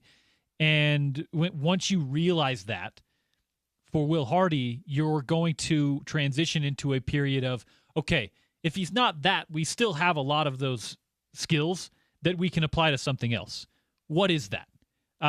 Is it a microwave offense guy coming off the bench? Is it just a change of pace guard with a certain unit where he can be the initiator, right? That's something that's still to be determined for Keontae's role. The things that kind of travel, right, regardless of when you're in the game, you're going to give a benefit to Will Hardy, is the defensive stuff. It's the shooting. It's spacing the floor. If he can continue to do some of that stuff well, or continue to improve on some of that stuff, it doesn't matter what role he is in. He's going to find time on that rotation on that team because those are the things that are you can't teach it really, and they're always going to find value. It's defense, it's shooting. He has some of that. He can find time on the floor, but like you said, I think Will is kind of experimenting and finding out exactly what role Keontae has, not only on this team, but just as a pro basketball player, because I don't think that has been completely decided yet. One of the more under-talked about, in my opinion, storylines with the Jazz, or maybe just not enough attention is being paid to it. And I can remember saying this after watching Quinn Snyder coach that first team that he had that wasn't very good, full of young players. And in a way, there are some parallels to draw here. Quinn Snyder's first team and what Will Hardy is dealing with now. Jazz brought in some veteran players that weren't very good, but that worked with the salaries because you have to follow the rules. And then they were trying to figure out Hayward, Gobert, who in that group was going to be good long term. And you could tell that, their shot profile is what you wanted it to be. You could tell that Quinn had the ability to adjust his game plan to cater to the talent that he had and maximize the most out of his roster. It's why early on, with the team that kind of burst on the scene with Rudy ready to start and play big minutes, they trade Enes Kanter, who was starting at the time, and they put Rudy next to Derek Favors on the front court, and it looked like they had a really, really good defensive team, but they weren't going to be great offensively. And Dennis Lindsay on my show back then said, we're fine if we score 72 points because our goal is to be a running football team. We want the other team to score 70. We're fine with that. And I never thought Quinn wanted to coach that way because he really came up, when you look at his time in college and then the coaches that he studied under, more of a free-flowing offensive mind, and that's who Quinn is. And once they got some offensive pieces, he kind of abandoned the whole, let's take the air out of the basketball and maximize possessions. Gordon Hayward's last year here will never get the credit it deserved. He was a guy that averaged nearly 22 points for a team that had the fewest possessions in pro basketball. And that was intentional. They wanted to slow it down because they believed in their front court and their defense, but they couldn't score. And then it was really the explosion of Donovan on the scene that changed the way that Quinn coached that group. But I can remember thinking, watching Quinn early on, I really hope they can get him some pieces. I really hope they can get him some players. I really hope they can get him some horses because I wanted to see what a Quinn Snyder system looked like with elite players. And I'm there with Will. I think one of the things that isn't talked about enough, it would be a tragedy in the realm of sports. People have real problems, but it would be rough, man. If Will finishes out his contract in 2 years, because he's so highly thought of, if he leaves the Jazz, he will get another job.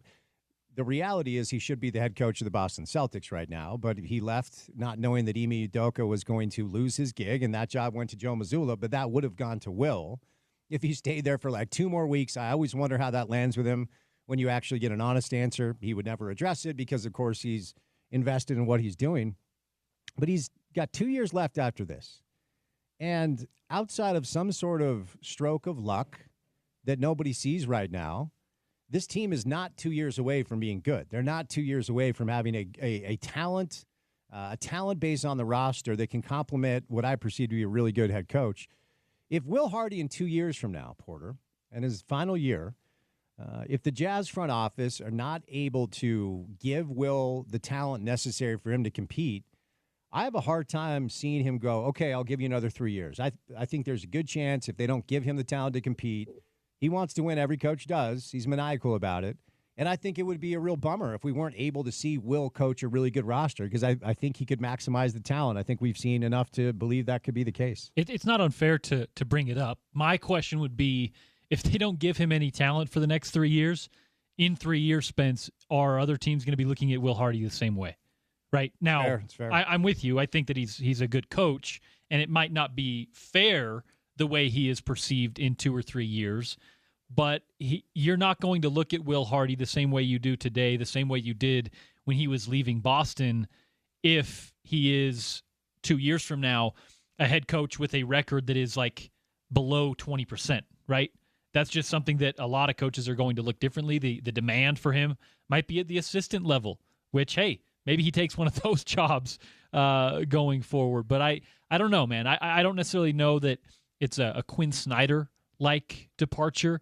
I think Will maybe has a little bit more patience and more time, frankly, than Quinn Snyder had. So I don't know that maybe he would jump ship, but I do wonder what the demand would look like if the next couple years are tough. Injury report for the Jazz tonight. They're taking on Stephen Wardell Curry and the Golden State Warriors. So no Jordan Clarkson, no John Collins, no Larry Markkinen, no Walker Kessler, no Johnny Juzang, and no Cody Williams. So there you go. Porter, how's your body hair situation? I keep it pretty in line. Good for you. Okay, Why? but a lot of people don't. Do you ever read?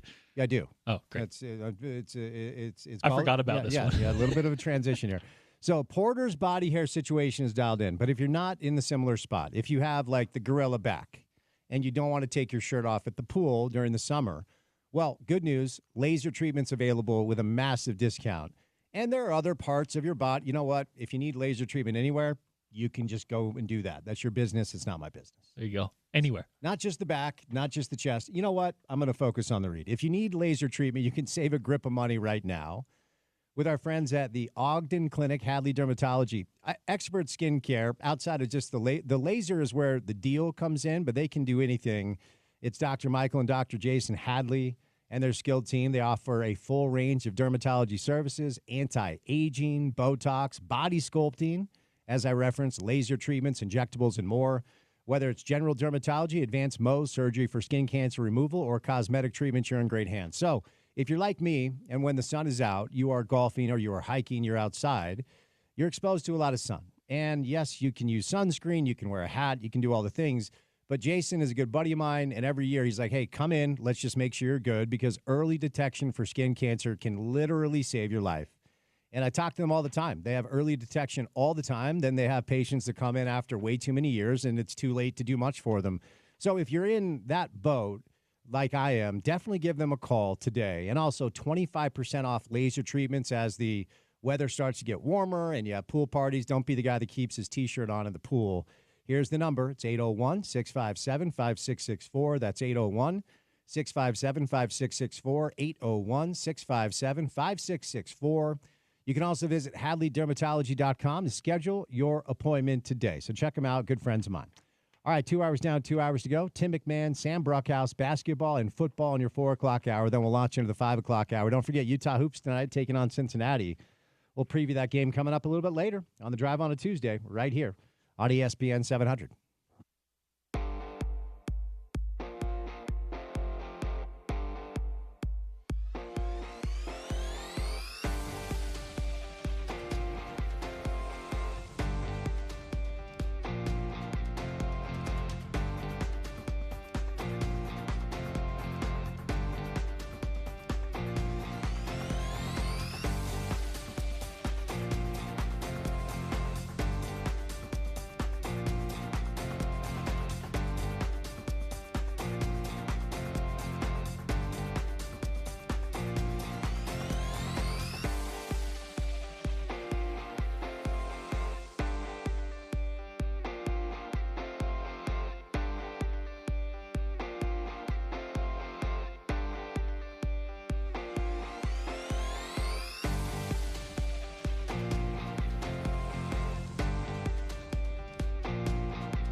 Utah Jazz are in action tonight, taking on the Golden State Warriors. Well, the Jazz are in action, kind of.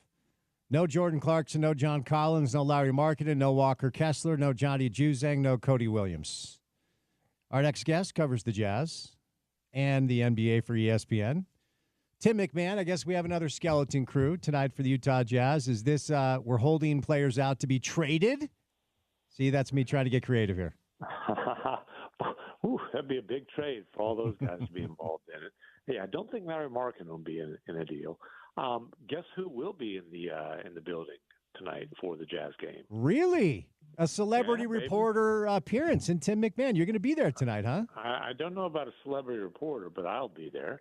Yeah, I'm actually in San Francisco. Got here today, and I'll be here until Saturday. They've got the Thunder on a back-to-back tomorrow, and the sun's coming through Friday, so got out early so I could go see the sweet little Salt Lake City Stars. Yeah, unfortunately, that's the deal. All right, here's what I'll ask you. If you, tonight, had the ability to ask Will Hardy one question that he had to answer truthfully, what would you ask him? Where is he booked for vacation in mid-April? That's it? Nothing about the thoughts on where he's at with his career and whether or not he wishes he was coaching the Boston Celtics? That's what I'd ask him. I've discussed these things with Will before. Will is just fine where he is. Will understands what the big picture is. You know, he wants to coach a championship team. Yeah, I've asked him privately, like, dude, you know, have you spent time thinking about what is with Boston? And he said he hasn't. You know, he didn't like Ime Udoka is somebody he's extremely close with, is one of his best friends. He would have felt awkward taking over that franchise under those circumstances. You know, he got an opportunity with the Jazz to be a head coach, and he's going to make the most of that opportunity and not spend a whole lot of time thinking what could have been. So we were discussing this earlier because I had you on the show quite a bit during the Quinn Snyder, Donovan Mitchell, Rudy Gobert era. And after watching the way Quinn just kind of operated, communicated, and being pretty fascinated and impressed with the way he approached the game and the way he thought about the game of basketball after year one, where they didn't have a lot of talent and they didn't win a lot of games, I talked quite often about wanting to see Quinn coach good players because I believe that could be really, really special.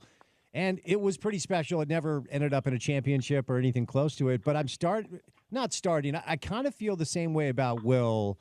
Like, what do you think it would look like with Will Hardy as your head coach when you have an elite group of players and really, really good talent on your roster?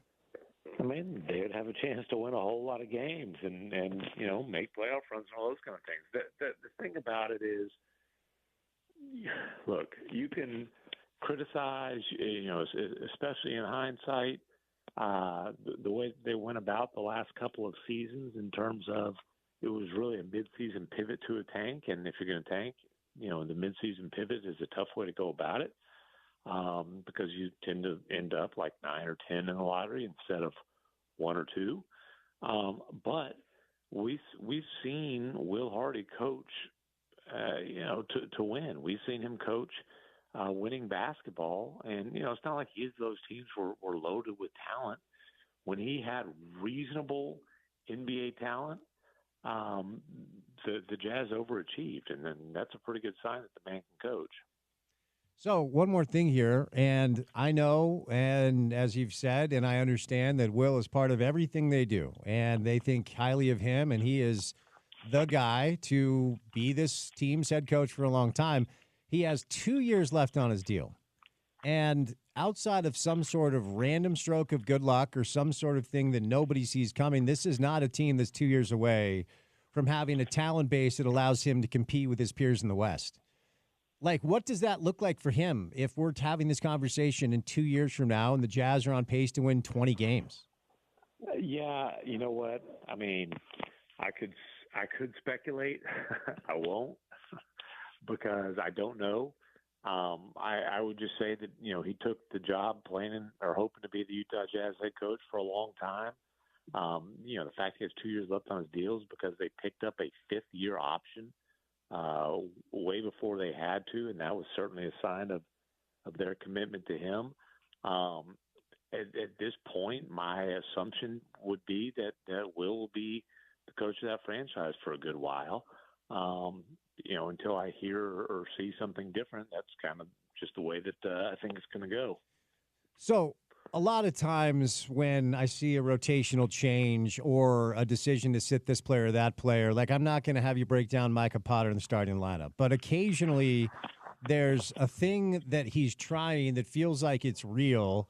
And I think Keontae coming off the bench and Isaiah Collier getting that starting point guard job, that's not nothing to me, Tim. You and I have talked about who Keontae is as a pro. And it does feel like he is a light of fire, come off the bench and get buckets guy like Colin Sexton is and like Jordan Clarkson is. I mean, there is redundancy at that position. Do you feel like Will is kind of experimenting with a new role to see what's best for Keontae? Or do you think, like my opinion is Isaiah Collier has lead guard tendencies that Keontae doesn't? So I do think this rotational decision has some meat on the bone as opposed to some of the other things we see that don't mean anything. What are your thoughts on it? No, I definitely agree, and especially a situation like Keontae where he's basically was given the reins as a starting point guard, had about a year and a half, and frankly didn't show enough for them to, just continue to let him have those reins when there was another young option on the roster who had shown some signs of, hey, let's see what this guy has. And ultimately, look, Keontae's probably not a point guard in the NBA, at least starting point guard, probably more of that bench gunner, bench scorer type of guy. And, I mean, obviously it's extremely early in both their careers, but especially in Isaiah Collier's. But he's going to have a chance to kind of audition in that role. And look, the simple fact is the long-term solution might be neither of those guys. We'll see. I mean, if they land the number 2 overall pick in the draft and, if all the draft guys are right and it ends up being Dylan Harper, my guess is he's going to get a pretty nice audition to have that job. But Collier's got an opportunity here to show the coaches what he can do in that role and to have some learning experiences.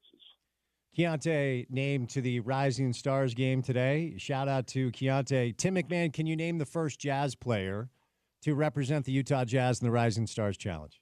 How long has the Rising Stars been a thing? I take All-Star Weekend off. But I also know you take trivia very seriously. The first Jazz player was 1994. I'll give you that hint. Ooh, 1994. Would that be like Andre Kirilenko? That's not. No, he's after that. You know what? I'm going to give you credit because AK was the second Jazz player to represent the organization. The first, a young Brian Russell. Oh, wow. Okay. Yeah. There you go. Yeah, this is called covering a team that's tanking in Salt Lake, Tim. This is what we do. Probably wouldn't have gotten that one. Well, hey, listen, dude, you guys can have all kinds of Cooper Flag coverage. Like, are you watching Duke games? Oh, yeah. Okay, well, that's not nothing, and obviously they're going to be in the mix. Although I tell you what, I flew out here today because I covered the Mavs and Washington Wizards annual visit to Dallas last night. And let me tell you, that is one really bad NBA basketball team. Holy smokes. The Jazz will get no higher than 2 in the lottery standings. I can promise you that. They're only one game back in the race. They're only one game back of Washington. No, Washington's got 6 wins. I think it's the loss column that I read today. But let me check. Okay, then, well, it's the flip side of the playoff standings. It's the win column that matters there. The Jazz has 6 wins. Yeah, they're 4 games back. They're the second worst team, and then it's New Orleans and Charlotte. But unfortunately, the lottery odds have been flattened because, Tim, I don't want to picture the malaise in this basketball community if the Jazz end up winning 14 or 15 games and they fall to like 7 or 8 in the lottery. Like that, it will be a sad time. That would be rough. The one thing is you can only add 4, right? So if it's 2, your floor is 6. If it's 3, then it's 7, so on and so forth. So there's at least that's why while the odds are flat, there still is, some advantage to being 2 instead of 3 and so on, even though, the odds aren't any different to land at number one. If you're 3 and things go haywire, you can end up at 7. 2 can only be as low as 6. So outside of the Jazz Suns deal, how much time have you allocated to the Utah Jazz on the Hoop Collective this year?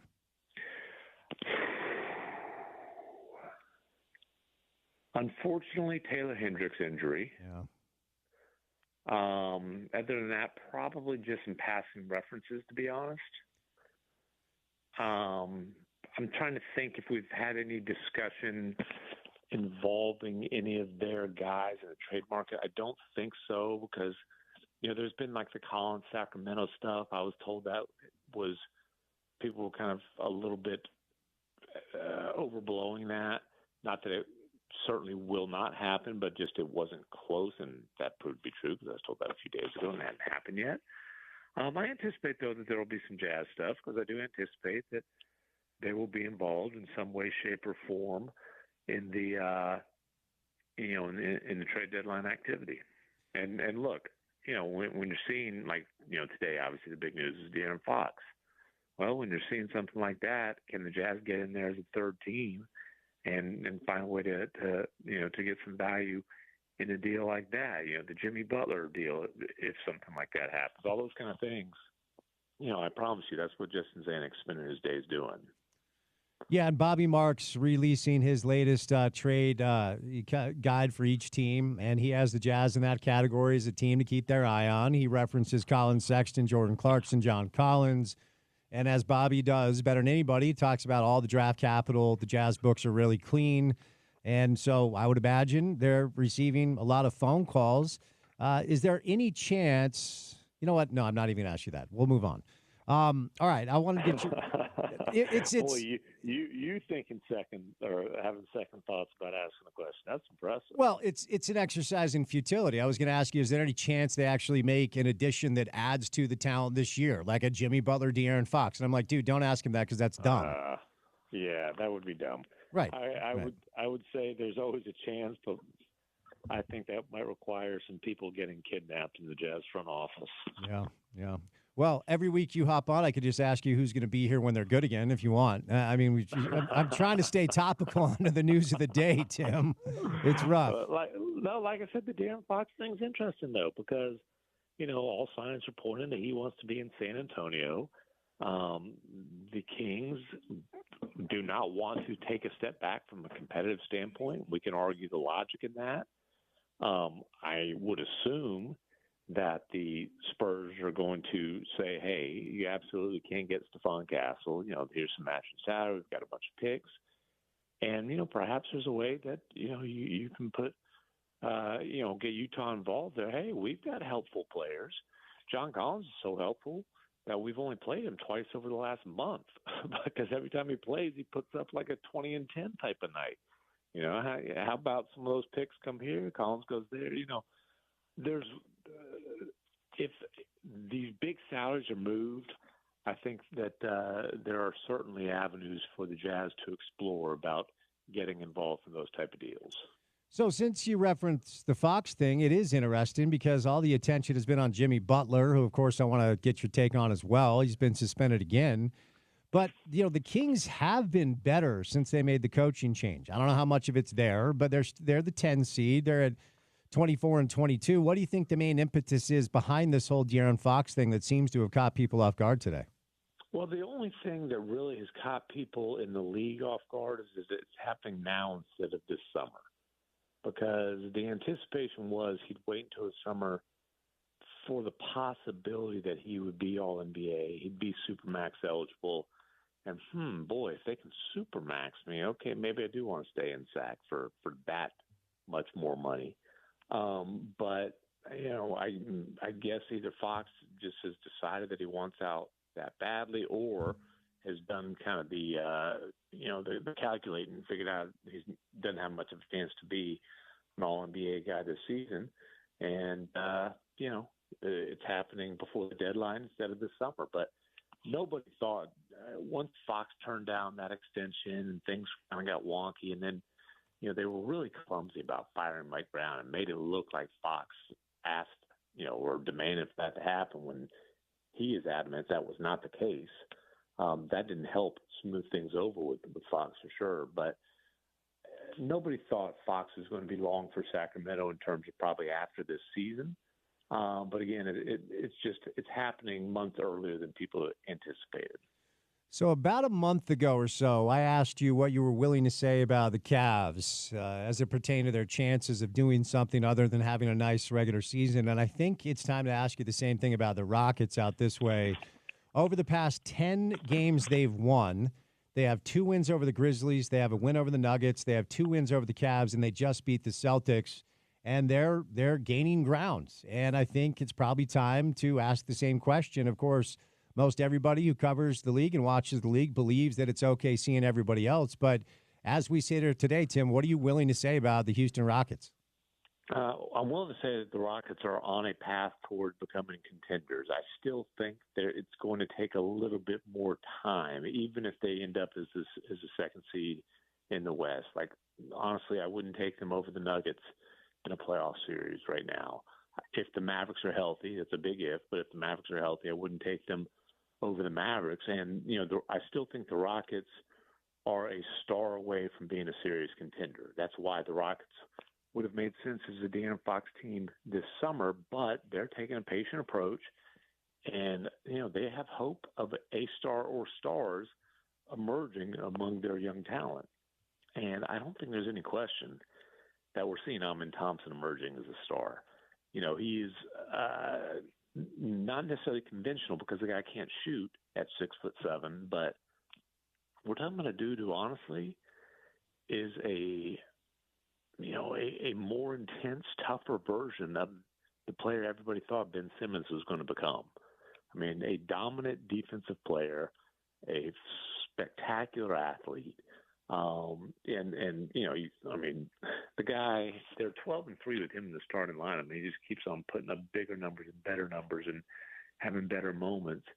And then Jalen Green struggled last night in Boston, but we've got about a 25-game span of him now where he's averaging right around 24 points pretty efficiently on a team that's been winning. So I'll be honest, I've always been pretty skeptical on Jalen Green, but this is not just a flash. This is a pretty significant stretch that he's putting together. And again, he's doing it in a winning atmosphere. So I still think that those guys need some seasoning, need some experience. But Thompson in particular, I think, is absolutely going to be a star, and then we'll see on Green once they get a legitimate star. The Rockets are going to be a real force to be reckoned with. All right, final thing, we'll move over to the situation with Jimmy Butler. And, as we all know, when a star player wants out, the star player gets his way at some point. But most of the star players don't run into the one executive that probably could clap back and pull it off. And, last year, Tim, after Jimmy made his comments about, the Knicks and the Celtics, lucky they're not playing him, and Riley was like, keep your mouth shut, if you're not playing. I wondered how that was going to land, and I don't know how much of a straight line we can draw between that and this relationship that has crumbled, but walks out of practice. Whenever Eric Spoelstra is asked about it, it feels like somebody is asking him if his wife is cheating on him. Like, he hates it. He's so over it. So this is untenable. We all know it. It really makes a lot of sense for them not to trade him, which is kind of the sneaky thing that people don't really talk about. But your thoughts on the latest development? How does this thing end before I set you loose? Yeah, and I think if you're talking about why did this thing blow up, it's more about they wouldn't extend him, and it's about money. If Jimmy's paid, Jimmy can handle some not so friendly words. It seems like as Wendy reported, the Heat's asking price is lowered. It seems like they are pretty determined to just get something done to move past this. The one thing they're not going to do is take back a long-term money. But they're not trying to win a trade at this point. They're trying to just make a trade that doesn't sacrifice any of their long-term plans, really. It's not really even about the value that they'd be getting back in return. I think that it's more likely than not they'll find something. I just don't think that something is going to be a deal that really helps the Heat in the present. Tim, I didn't know you had the next level in you of the cerebral mid-range jump shots as toes take. But bravo, tip of the cap to you, sir. That was well done. Well, yeah, but people don't understand because I'm being accused of having a foot fetish. I'm like, no, I don't want to see these ugly toes. There's only a precious few pretty ones. So people have got it a little bit, and don't put me in the Rex Ryan category. No, your message was message was received and understood by another person who never wants to see bare feet. I'm with you. Yeah, but but there are some pretty toes. They're just few and far between. For sure. All right, buddy. Enjoy the game. Thanks for the time. Appreciate you, brother. All right. We're going to bring in Sam Bruckhouse coming up. We'll do some college and some pro football before we get into the 5 o'clock hour of the program. Don't forget Utah men's basketball taking on Cincinnati tonight. That's a late tip. It's 8 o'clock, so stay tuned for that. Before we catch a break, it's a new year, new you, new budget. Save money on a bunch of different things. That's the great situation with Ryan at the Dish Pros right now. Cable television, wireless, in addition to your internet. All you have to do is dial 801-424-DISH. What's going on, Ryan? And it is that easy. Just call us up and let's see what kind of magic we can do for you. And I'll tell you, my favorite thing is when I save a customer literally $3,000 or $4,000 over the next couple of years by a simple phone call. And that happens all the time. But you got to call and see. Listen, everything's gone up. Cable went up. DirecTV went up. YouTube, massive increase. Fubo, massive increase. Fiber had a 20% increase. So you're seeing all these increases, and it's interesting is this offer I have with Dish is much cheaper than all of those, or at least the same price as it is on some of the streaming apps. But that's the price that's going to stay the same for the next 2 years. Guaranteed, one thing's going to happen. Everybody's going to continue to raise the prices. That's just part of the deal. So you got a 2-year price guarantee, and I'm going to throw in Netflix. This is the ad-free version. This is like $431 free when you get set up with Dish. That is a huge, huge extra that you get a kicker on. And if you have Netflix at your house, you're spending that money. You're going to spend that money. So call us up. We'll get it for free. We'll lower all your other bills. You get the biggest, fastest DVR out there.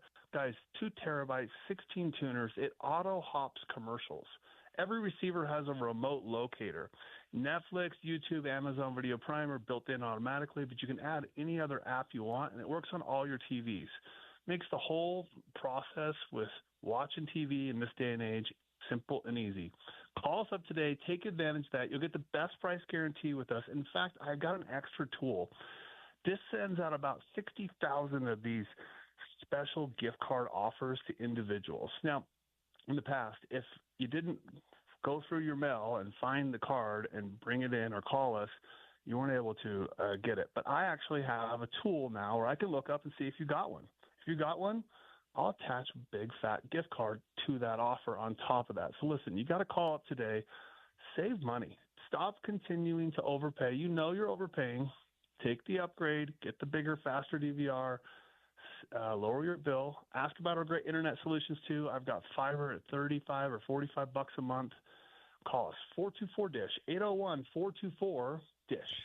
All right, there he is, Ryan from the Dish Pros. Sam Bruckhouse stops by for some college and pro football on the other side right here on ESPN 700.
Got a little Utah men's basketball on your airwaves tonight. The Utes welcome in Cincinnati, trying to break that back-to-back losing streak, 2-game losing streak after winning 3 straight in the Big 12. BYU is in action tonight, men's basketball style against Baylor. Utah Jazz taking on the Warriors. Utah Hockey Club tomorrow against Pittsburgh. So it's a busy basketball night, but let's do some football now. One of our favorite stops by on a Tuesday, our buddy Sam Bruckhouse from Sumer Sports. Sam, happy Tuesday, man. How you doing? I'm doing good, man. Y'all leading in with Rambling Man. I'm kind of a rambling man right now. We were in Dallas for the Shrine Bowl. Now I'm in Mobile for the Senior Bowl, and I'll be joining over to New Orleans for the next week for the Super Bowl. So happy to come back on. It's good to be Sam Bruckhouse, I'll tell you that much. Tell us about the Senior Bowl experience. We've got Junior Tafuna, Karene Reed, some local guys down there. I want your thoughts on that too. But what's it like? What's the process like? And kind of what's your approach to trying to cover this thing where all these young men are trying to make their way to play some pro football? Yeah, so there's a lot going on at once. They break it up into 2 practices. All of the coaches are coaching up, which means if you're an offensive coordinator, a special teams coordinator, you're actually the head coach. So we've had 4 coordinators, 2 special teams coordinators, and then the 2 coordinators from the Giants across the Shrine Bowl and the Senior Bowl coaching, so we get to check out the practice scripts. It's a little hectic. You try to get your eye on everything. Sometimes you just pick one position group. But today at the Senior Bowl, I was able to sit up in the stands, get a full view of everything, and watch some of those guys that you mentioned from Utah. And I'm seeing on your Twitter profile, you had a chance to interview Junior Tafuna. And look, first of all, as you probably learned, you're not going to meet a sweeter kid. I felt so bad for him, Sam. Like every time he did a post-game presser after one of their losses, he was outwardly in tears. He was just crying. You could tell how much this whole thing meant. And he's obviously a beast. You know, he's an NFL guy. So shed some light on the conversation that you had with Junior and how he's doing down there at the Senior Bowl. Yeah, like you said, I thought he had a pretty good day, and he's so humble. And immediately he was going through things he can improve, things that he wants to look at on film. So got to agree with you there. I was interested in him because he's 95th percentile in our football AI run defense metrics. And I really wanted to see how physical he could get against that NFL level of talent that they've collected there in Mobile. He is a smaller guy in comparison to some of the other defensive linemen, offensive linemen. But what I picked up on was his immensely violent hands. He got a couple of good wins using violent hands to chop down the offensive linemen's blocks in the pass rush segment. Struggled a little bit in the run game. He mentioned that he wants to go into a 4-point stance tomorrow, back a little bit off the ball, and he thinks he's going to be able to clean that up. That's what I'm excited to watch Junior do tomorrow. All right, Karene Reed, who had some injury issues last year, and I'll tell you what, Sam, when he was hurt, it was so obvious how big that hole was. That linebacker position, captain, good kid, friend of the show. Your thoughts on what he could potentially be next level if everything goes his way? It's clear that Karene is that old school type of linebacker where he's in control of everything, and he's such a mental good player, great football IQ. That was on display today. Play action pass run by Dylan Gabriel. He picked it up immediately. Most of the other players were still trying to fit the run, trying to get penetration to stop the run. Karene was already dropping back, filling up a gap, stopping the crossing routes, and making the quarterback go to his second or third read. He's 80th percentile in our run defense metric. Today, he told me that he wants to work on his physicality. He felt like his football IQ was on display, but he got to bring more of the physicality tomorrow. That's what he wanted to work on. What's every school, every coach, every program just has a reputation. When you're at these bowl games and somebody says, yeah, that kid played at Utah, what comes to your mind?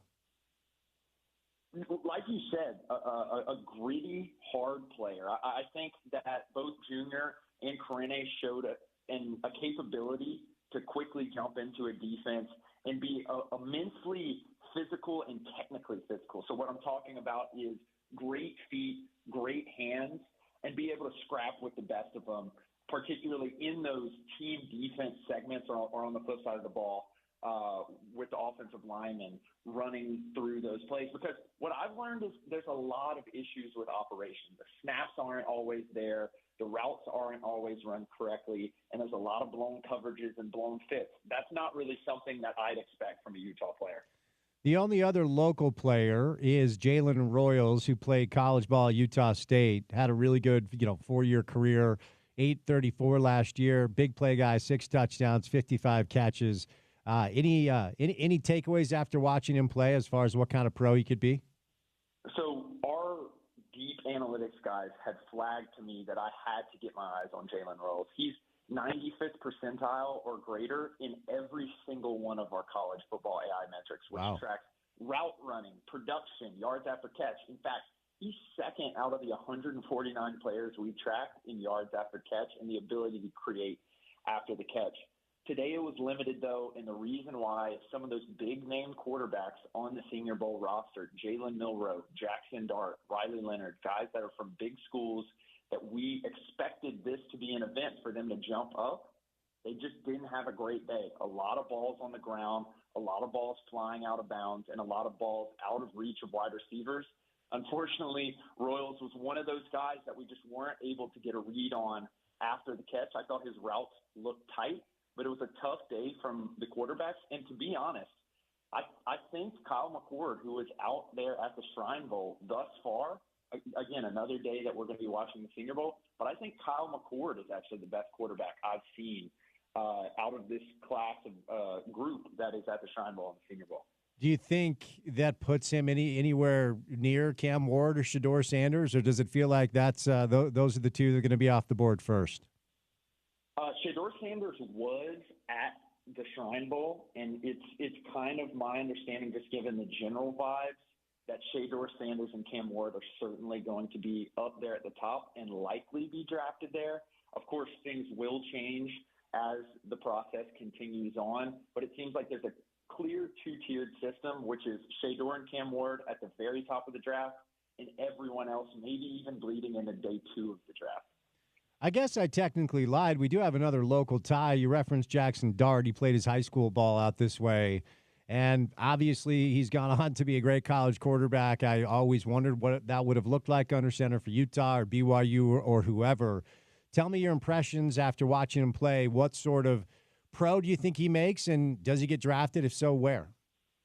Yeah, so talking about that 2 tiers, outside of Ward and Sanders, Dart was really the most productive quarterback. One of the guests on my Draft FM podcast, which you can find wherever podcasts are, said that he had him at quarterback 3, and it was primarily because of the production he was able to put up at Ole Miss.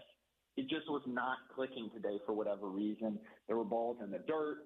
There were balls kind of all over the place. I'm going to be interested to see if he can clean it up. What I will say is he was certainly a fan's favorite. Folks from Mississippi and Alabama, and he seemed to be great with the fans, great with the kids. That's great to see from a quarterback. I want to see if he can bounce back tomorrow. Who's helped themselves the most? So you can go deep cut if you want, or maybe one of the bigger name guys. But as far as this whole process, who do you think has shined the most if you had to give me one name and why? Yeah, I think the one name has to be Ariante Ersary from Minnesota. He's already pretty high up there as a tackle. He was eating first-round edge rusher after first-round edge rusher.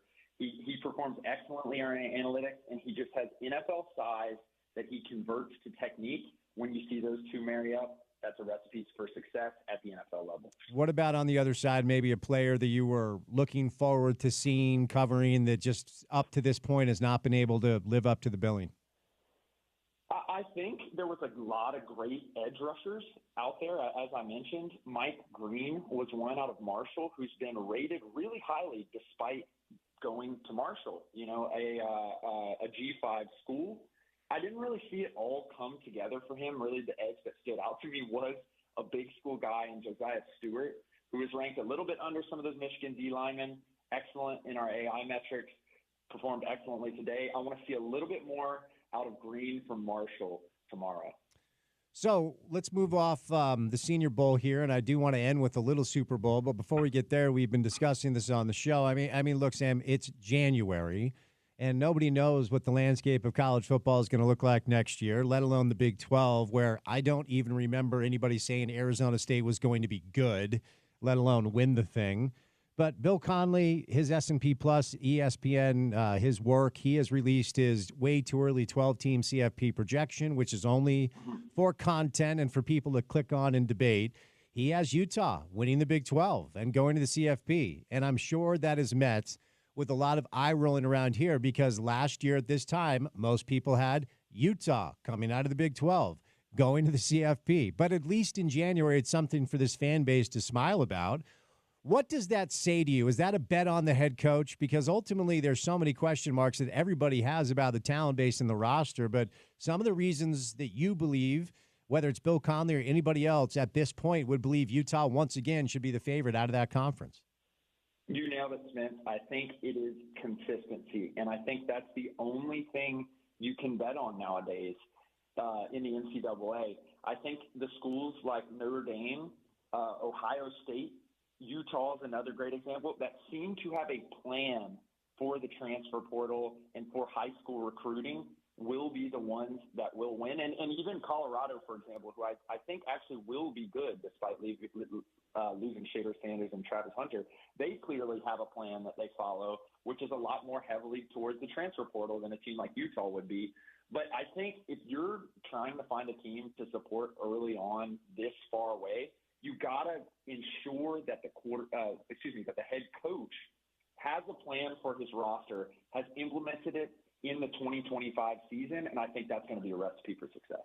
Is there a lesson to be learned? And this might be me just stretching and doing a little sports talk radio black magic, but Ohio State wins a national championship, and the narrative around them was they simply just paid for a bunch of talent. They went out and got a bunch of awesome players in the transfer portal, spent $25 million or whatever.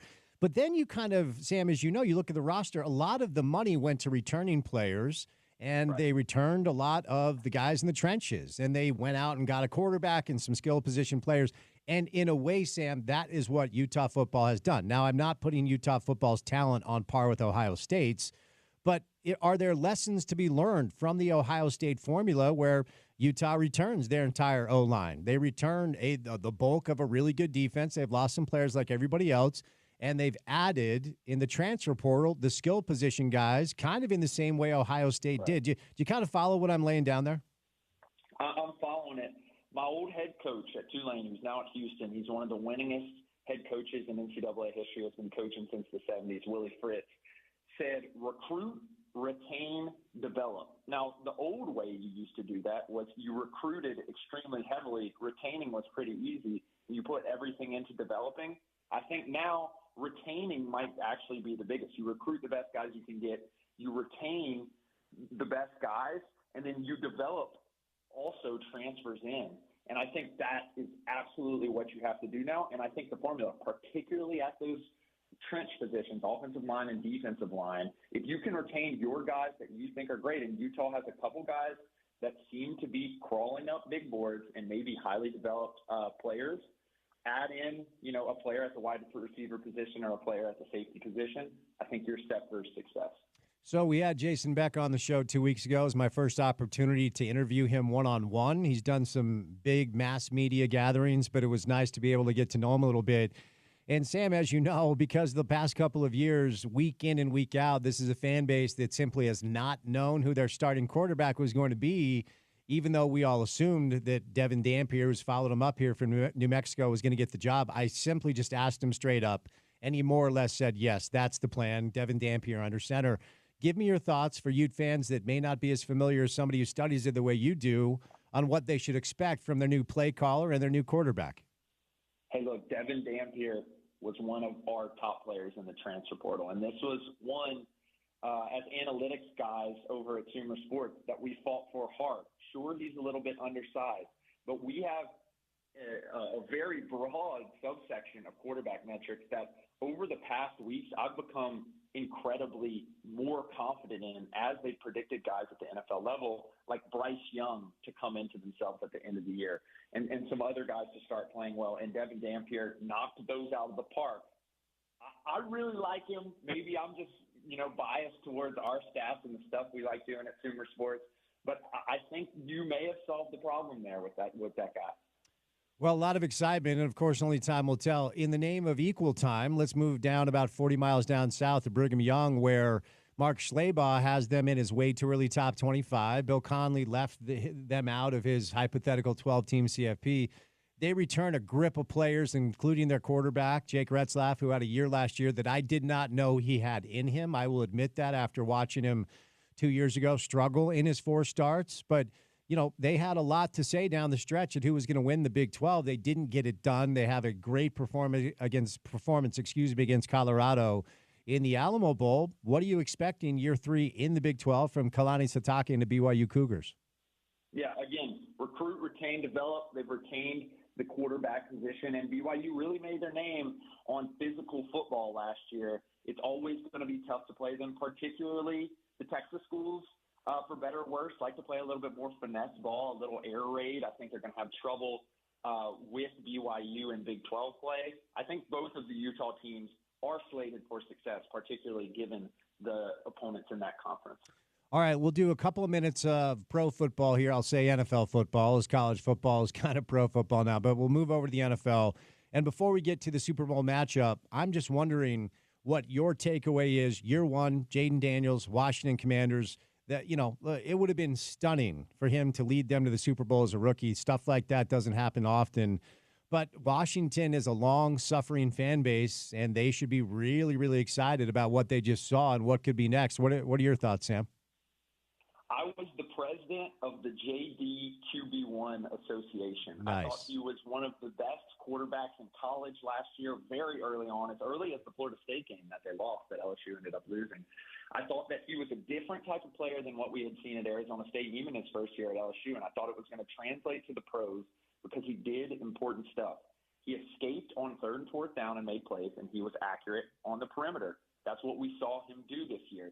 But interestingly, me and Lindsey Rhodes are prepping right now for the Summer Sports Show, which you can catch on podcast platforms everywhere. And I'm finding that they're going to have to replace pretty much everyone on that offense and, frankly, on the defense as well, including their captain, Bobby Wagner. It's going to be interesting to see how Adam Peters, the general manager over there, and Dan Quinn, the head coach, reconfigure this team around Jaden, because if he continues to do the same things, I think it's going to be fine.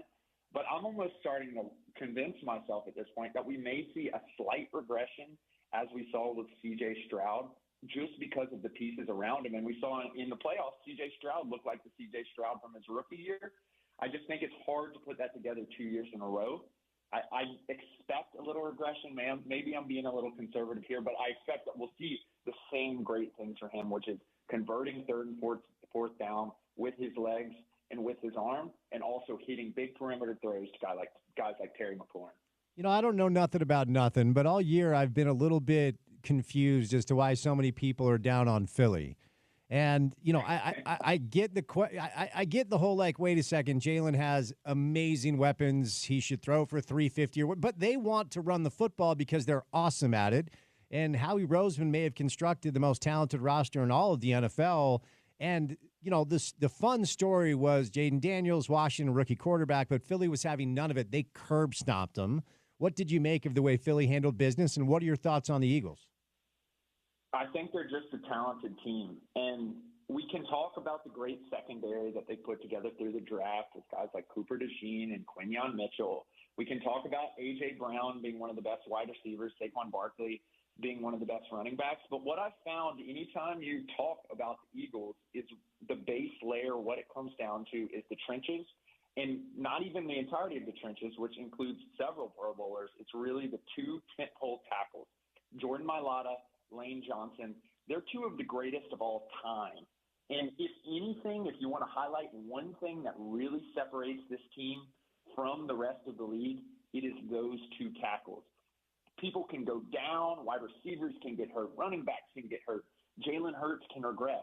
As long as they have those 2 tackles, they will be able to win the trenches and they will be able to win games.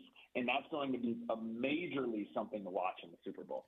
Over to the AFC Championship game, which, by the way, according to the Sports Media Watch, 57.7 million viewers.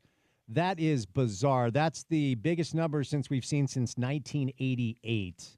which is wild. But anyway, that just came out. And I know what I'm supposed to say as a media member is that Josh Allen will never get it done because he has the Michael Jordan of pro football, who's basically his same age, and it's tough to beat Mahomes. But before we get to the Super Bowl, that's where we're going to end. Let me get your thoughts on Josh Allen. Let me get your thoughts on the Bills side of this. Dalton Kincaid, our guy from Utah, unfortunately, with that rough final play. I still think that's a tough catch to make, but I'm sure Dalton would say himself, you got to do it. But what's the Bills' takeaway before we get to everything else, Sam? I'm going to be honest. I don't think it was really the offense's fault. All year I've been beating the drum that this Bills defense was not as good as it seemed, and the wheels kind of came off at the end of the year. We saw them play pretty well against some not super high-level talent. They were aided by the snow against the Ravens, and frankly, despite the turnovers, I think Lamar Jackson played pretty well in that game when you really break it down to the advanced analytics. They were saved a little bit by the weather, being at home.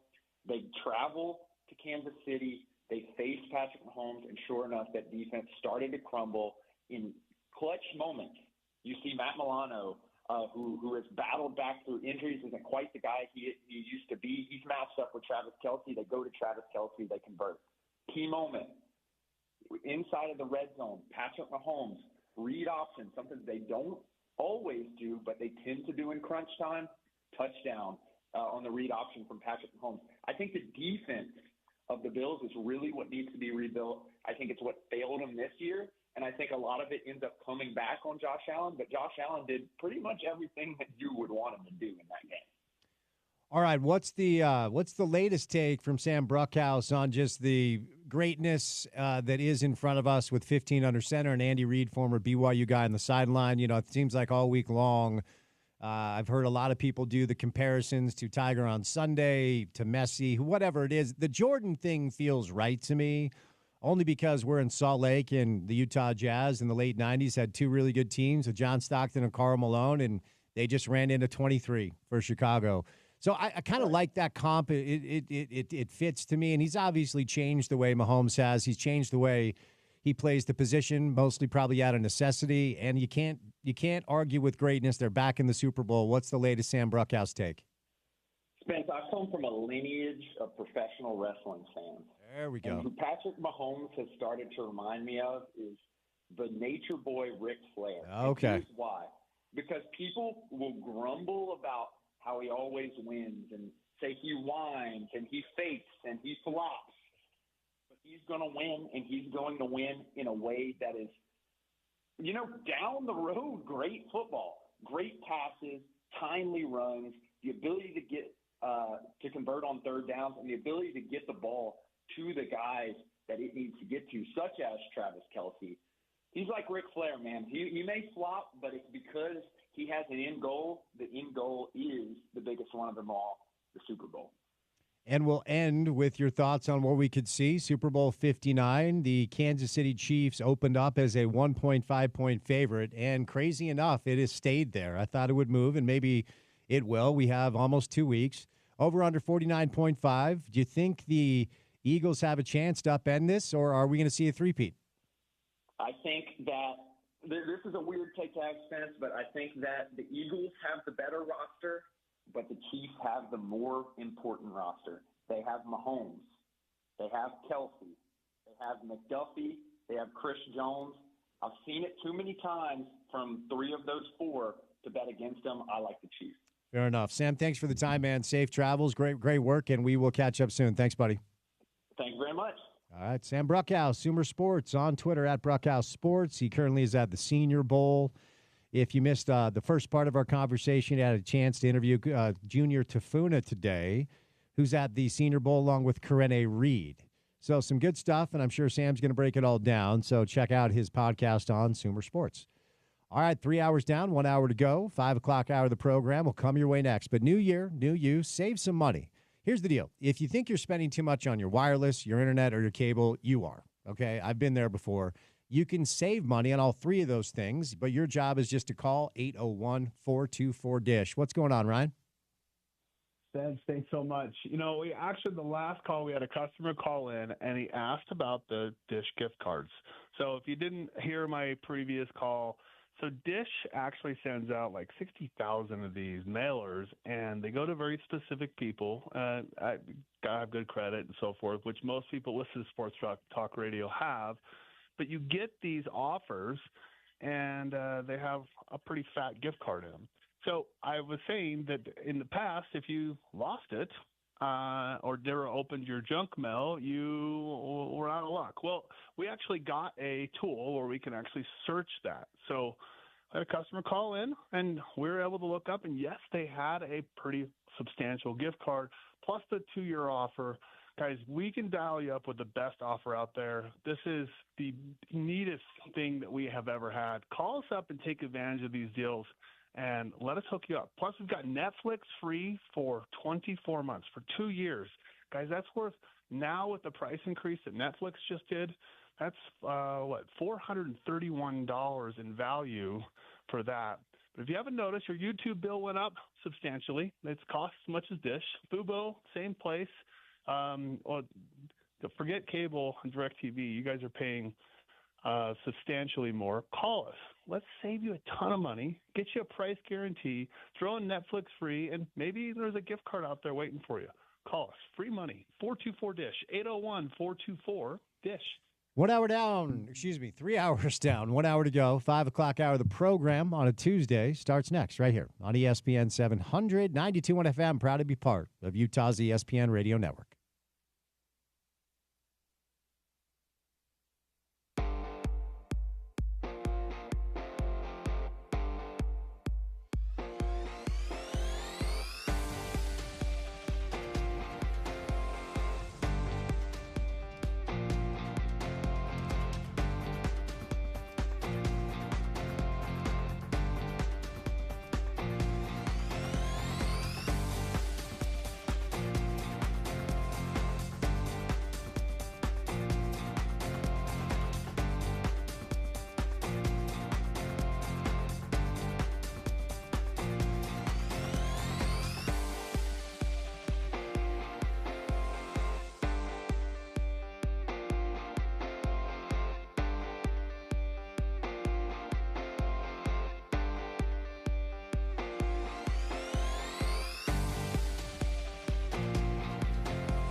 Drive at 5 time on a Tuesday afternoon, a chilly Tuesday afternoon / evening. It has been sunny and clear, really pretty day, quite frankly. You can see the Wasatch Mountains, Mount Olympus behind us here in our downtown Salt Lake City studio. So happy Tuesday to you. We appreciate you making us a part of your day, and we'll take you home now on your commute home. Happy Tuesday. Busy night in local hoops. The Utah Jazz are taking on the Golden State Warriors. The Jazz will be without Jordan Clarkson, John Collins, Lauri Markkanen, Walker Kessler, Johnny Juzang, and Cody Kessler. But you should watch because basketball is fun. University of Utah welcomes in Cincinnati tonight. The Utah men trying to break that 2-game losing streak after winning 3 straight in Big 12 play. Cincinnati in town to take on the Utes at the Huntsman Center. Don't forget that's a late tip. 8 o'clock Mountain Time. Bill Riley, Sean Mooney's going to have that for you at 8 o'clock Mountain Time here on the radio station. You can catch that game on TV on CBS Sports Network, but as we say, as Craig Smith said himself, after the Utah-BYU men's basketball game, fans impact winning. And the Baylor crowd was not near the BYU crowd. Maybe that's not realistic, but if you care about Utah basketball, if you want them to be good, the best thing you can do is to support them by showing up. Because players like to play in front of fans. Cincinnati was a preseason top 25 Big 12 basketball team, but in reality, the execution for them this year has not been great. They're really good defensively, not so great on the offensive side of the ball. They're coming off 2 straight losses to Texas Tech. BYU smoked them down in Provo, 80-52. They had won a couple of games prior to that at Colorado, might be the worst team in the conference. Then a nice win for them at home against Arizona State. So don't forget, in this conference, anybody can get anybody. But prior to that, Cincinnati lost 4 straight games at K-State, home against Arizona. Arizona with a wild win yesterday, by the way, at Baylor, then home against Kansas. So Utah men taking on Cincinnati tonight at the Huntsman Center, 8 o'clock tip time. The Baylor Bears, the aforementioned Baylor Bears, who rolled up to Salt Lake and took care of Utah at the Huntsman Center, are in Provo tonight to take on BYU. That is a 7 o'clock tip time, and that game can be seen on ESPNU. BYU has righted the ship after that loss to Utah. They've kind of found their footing over the past couple of games. They've really made shots at a high clip, beating Colorado on the road after going down 10 in the first half. They ran away from the Buffs, 83-67. Then again against Cincinnati, the aforementioned Cincinnati Bearcats in Provo. BYU cannot miss. The ball movement was great. Yegor Demon played really well. Richie Saunders, who's probably their best college basketball player, was lights out. So BYU trying to win their 3rd straight game. Utah trying to stop that 2-game losing streak with some local college and pro basketball on your slate tonight. Night off for the hockey club. They're back in action tomorrow, taking on Pittsburgh, the Pittsburgh Penguins. So the Utah Hockey Club in the midst of like a 16 or a 17-game streak, where I believe every game they have played against a team that has more points than they do. So that continues. 6 of the 7 NFL coaching jobs have been filled. The last job is the New Orleans Saints. Cliff Kingsbury decided about an hour ago, according to reports, to not pursue that job. He will not interview for it. The 2 names seem to be Kellen Moore in addition to Mike McCarthy from the Dallas Cowboys. The Cowboys have a head coach and a defensive coordinator now at this point. So, of course, pro football, college football, topical. Our buddy Sam Bruckhouse joined the show last segment. He is at the Senior Bowl, where a couple of Utes have shown out and showed well. And Sam had a chance to interview Junior Tafuna today. Junior's down there, as is Karene Reed. Jackson Dart, local boy from Corner Canyon, is down there playing a little quarterback, trying to show people what he can do as a pro football player. We had a little fun earlier on in the show with the way too early Bill Conley S&P Plus ESPN projections when it comes to the 12-team CFP. Yes, I know it's January, and if you'd like to break down why Keontae George is sitting on the bench and coming off the bench and Isaiah Collier is starting for the Jazz, we could certainly do that. But what it comes down to is Bill's a very smart guy, very data-driven, and he has the Utes winning the Big 12 and going to the CFP. Porter, when I say the sentence out loud in January of 2025 that Utah football is the favorite to win the Big 12 and go to the CFP, what do you think because I feel like I'm repeating what I said literally a year ago today. Yeah. I can't react to it at all, really, other than just like, it's preseason fodder. I'll frame it this way. Do you think fans are excited about it? I don't know, because I'll frame it this way. I have only in the offseason, and I covered the team closely, I feel I have a very good pulse of where that team is. In the offseason, leading up to a season, I have only uttered college football playoff as a potential expectation 2 times. It was in 2019, and it was before last season, before we knew the situation with Cam Rising, Brant Keithy, all of the above. We are not yet at a point where I feel comfortable saying it about this season. So when someone else brings it up, we'll discuss it. We'll talk about it. But I got to see more from the roster. I got to see them in spring.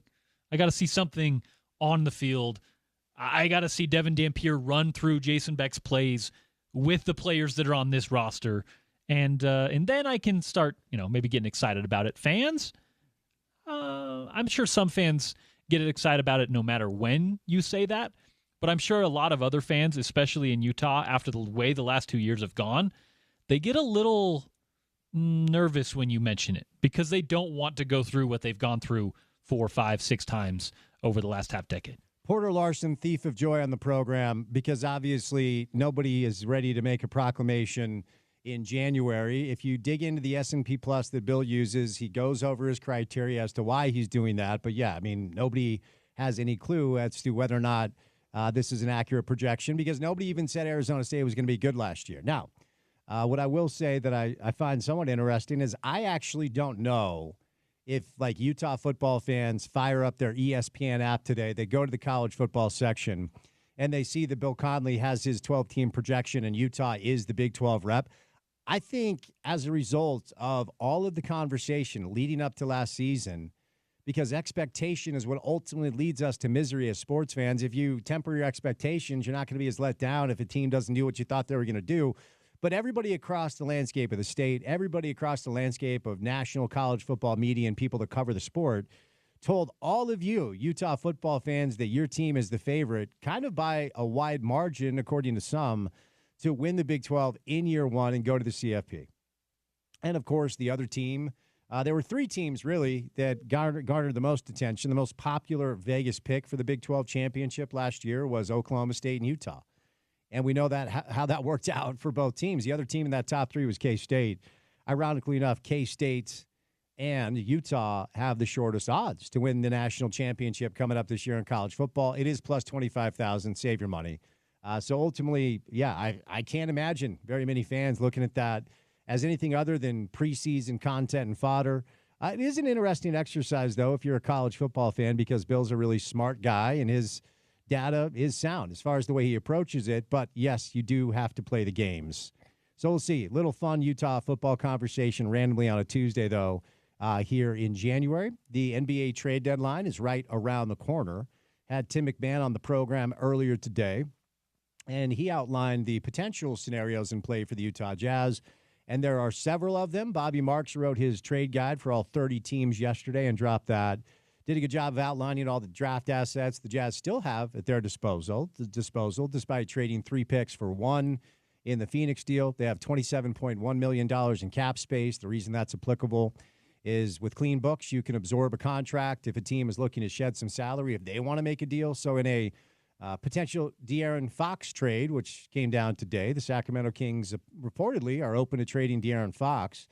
And the untenable situation in South Beach with Jimmy Butler, those 2 players probably will be moved. And I didn't hesitate. I straight up did not ask the question of Tim earlier today as to whether or not there is a unforeseen scenario where the Jazz turn out to be buyers. That's not going to happen. But the Jazz could be a conduit to a deal for either of those 2 teams. And according to what a lot of people have reported today, the Golden State Warriors, who need reinforcements, could be back in the mix to grab Jimmy Butler, put him alongside Steph Curry, because the Warriors right now are a game under 500. And at this point, I think it's pretty safe to say they're not going to do anything all that special in the West unless they add some pieces. Of course, the Phoenix Suns are the other team to be rumored to have interest in Jimmy Butler. And at some point, Miami's going to have to make a decision. If you dig into the numbers and the finances and his age and what they would have at their disposal, if they just hang on to him and let him loose in the offseason, it makes a lot of sense, in my opinion, for them just to hold on to him. Miami just hold on to Jimmy Butler. Some fun news for Keontae George broke earlier today. Keontae George has been selected to participate in the 2025 Rising Stars Showcase, representing the Utah Jazz. My guess is Keontae will be the only rep for the Jazz in any platform. They're not going to get an all-star, of course. Keontae, this is his second time. He did it last year. He joins Walker Kessler, Donovan Mitchell, Trey Lyles, Dante Exum, Darren Williams back in the day, Andre Kirilenko, as well as Trey Burke, believe it or not, played in it twice as well. So shout out to Keontae George, and congrats to him. So Jazz basketball tonight, busy night in college basketball. It's kind of a light night in the NBA. Turner Sports has a double dip. It's the Lakers and the 76ers, and then your late game will be the Bucks.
portion of the program. You're going to get a little today's best coming up on the other side. And then 7:30 will be the pregame coverage for Utah men's basketball taking on Cincinnati. 8 o'clock is your tip time there. That game can be seen on CBS Sports Network, and, of course, you can hear it right here on ESPN 700. The Utes are trying to break that 2-game losing streak in conference play. Did you watch Jackson Dart play in high school? A little bit. Obviously a local guy, but he had he just started kind of when I started seriously covering like college Utah stuff. So not as seriously as like the Sewell kids and some of the others that are making the next level. I've always wondered like he ended up at USC, right? And he may have just wanted to go to USC because we do this thing in our market, media in this market. Whenever a player leaves Utah and is awesome, it's like, well, why didn't the Utes grab him? Well, he has the ability to decide where he wants to play, and Southern Cal might be a very appealing place. It's like when Penei Sewell went to Oregon. It's like, oh, Utah didn't recruit him. It's like, no, of course they did. He just wanted to go to Oregon. But as I've watched Jackson really, grow and elevate his game and his profile as he's preparing to play NFL football, I will admit to have always wondering just a little bit as to what that would have looked like for the Utes. Not going to lie.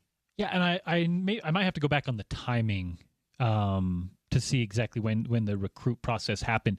I want to say it was Jack Tuttle. Like Utah had their quarterback that they wanted to offer that year, and it was a mix between, is it him or is it Jackson Dart? And I think that was the dynamic. I want to say it was Jack Tuttle, who was at that time for maybe close to 5-star recruit that Utah got out of California as their quarterback. We know the story there. If I'm not mistaken, and it is Jack Tuttle that was there, he was gone midway through the year, transferring to Indiana, eventually Michigan. So, yeah, it didn't turn out as well as Jackson Dart has, and it's pretty fair to wonder what that could have looked like. Where's Jake Bentley these days? Charlie Brewer. Where are those bros? I want to say Jake Bentley is coaching. All right. But I'm not entirely certain. Well, good question. And then just to be clear, because I have his high school stats pulled up in front of me, we're talking about 70% completion percentage, 4,691 yards, 67 touchdowns, 4 picks. He ran for 1,195 yards, 9.3 yards per carry, 12 touchdowns.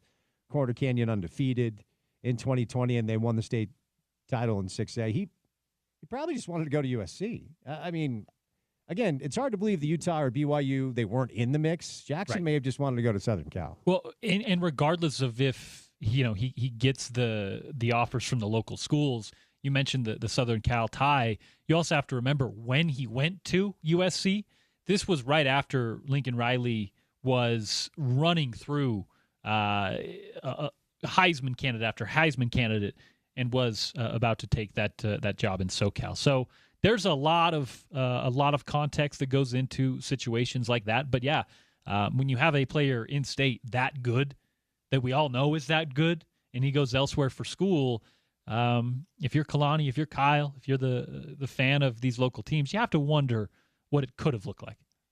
Why are we still playing the Pro Bowl? Russell Wilson and Drake May have announced, they've been announced as the replacements for the Pro Bowl quarterback. Russell Wilson and Drake May are Pro Bowl quarterbacks. I don't know. We're not even really playing the Pro Bowl. We're just doing it. It's like it's an event more than it is a game, more than it is a challenge or an exhibition of any kind. It's flag football now, right? And they just do like a skills competition? Yeah. So we're not really playing. Yeah, I guess maybe it's just content for TV. It's like I always say. I'm sure ESPN wasn't thrilled to watch Mike Conley win horse during COVID. I thought it was fun. It was not. But the Jazz won a trophy. But if you're ESPN, you're calling the NBA and you're like, dude, we have holes to fill. We have programming holes to fill. Sorry you can't play. We're all on the same page, but what can you do? And Adam Silver's like, how about horse? And I'm sure ESPN's like, whatever, just send the tape. We just, I guess it's just content at the end of the day. Give us something. We all want something, Porter. We're all searching for something. What are you searching for? If I knew that, well, things would be looking a lot better. But We'll keep searching. Yeah, I'll get back to you on mine, too. It doesn't get easier as you age, kids. You know, as you watch those YouTube videos, it gets better. It doesn't. Sorry. Just keep searching. What a depressing way to end a really weird show. Hey, kids. Yeah, nice job. Hang in there. It does get better, I promise. All right, let's get out of here for some happier times coming up on the other side. What comes our way on a Wednesday edition of the show? Yeah, we're going to have a really positive, upbeat, happy Wednesday show. Yep. And I'm not kidding, because we started off with one Pablo Mastroeni. Oh, the good vibes guy? Yeah, our Yogi. You can't be in a bad mood if Pobbs is on the show. Our Yogi Pablo Mastroeni stops by the program. How about a Stanley Cup champion? Neil Smith stops by the program. We will recap tonight's matchup. Utah men's basketball, Cincinnati, remember, comes your way about 8 p.m., 7:30 the pregame. Sean Mooney will stop by the program, and then our NBA Daily Assist, one Zach Harper of The Athletic. There you go. In case you missed it, Sports Media Watch released the numbers for pro football over the weekend. Bills-Chiefs. AFC Championship game, 57.7 million viewers on average. Largest audience on record for an AFC title game dating back to 1988, the most watched conference championship game overall since Vikings-Saints on Fox in 2010. That's a massive number for a world where everybody's watching everything else, so pro football continues to rise. Special thank you today to Anthony Armstrong and his kids, Chris Camerati, Tim McMahon, and Sam Brockhouse. For any of the sound you may have missed from the show today, go to the website. It's ESPN700sports.com. Make sure to download our mobile app and take us on the go. The ESPN 700 app is available in the App Store, the Google Play Store. Finally, for what we do in our space every afternoon for 4 hours, check out our podcast page, which is called The Drive with Spence Checketts. It's available wherever you get your pods. Subscribe, rate, review, say nice things. Give us all the stars, and we would appreciate it. From Porter, I'm Spence saying good night. Kids, it gets better. Hang in there.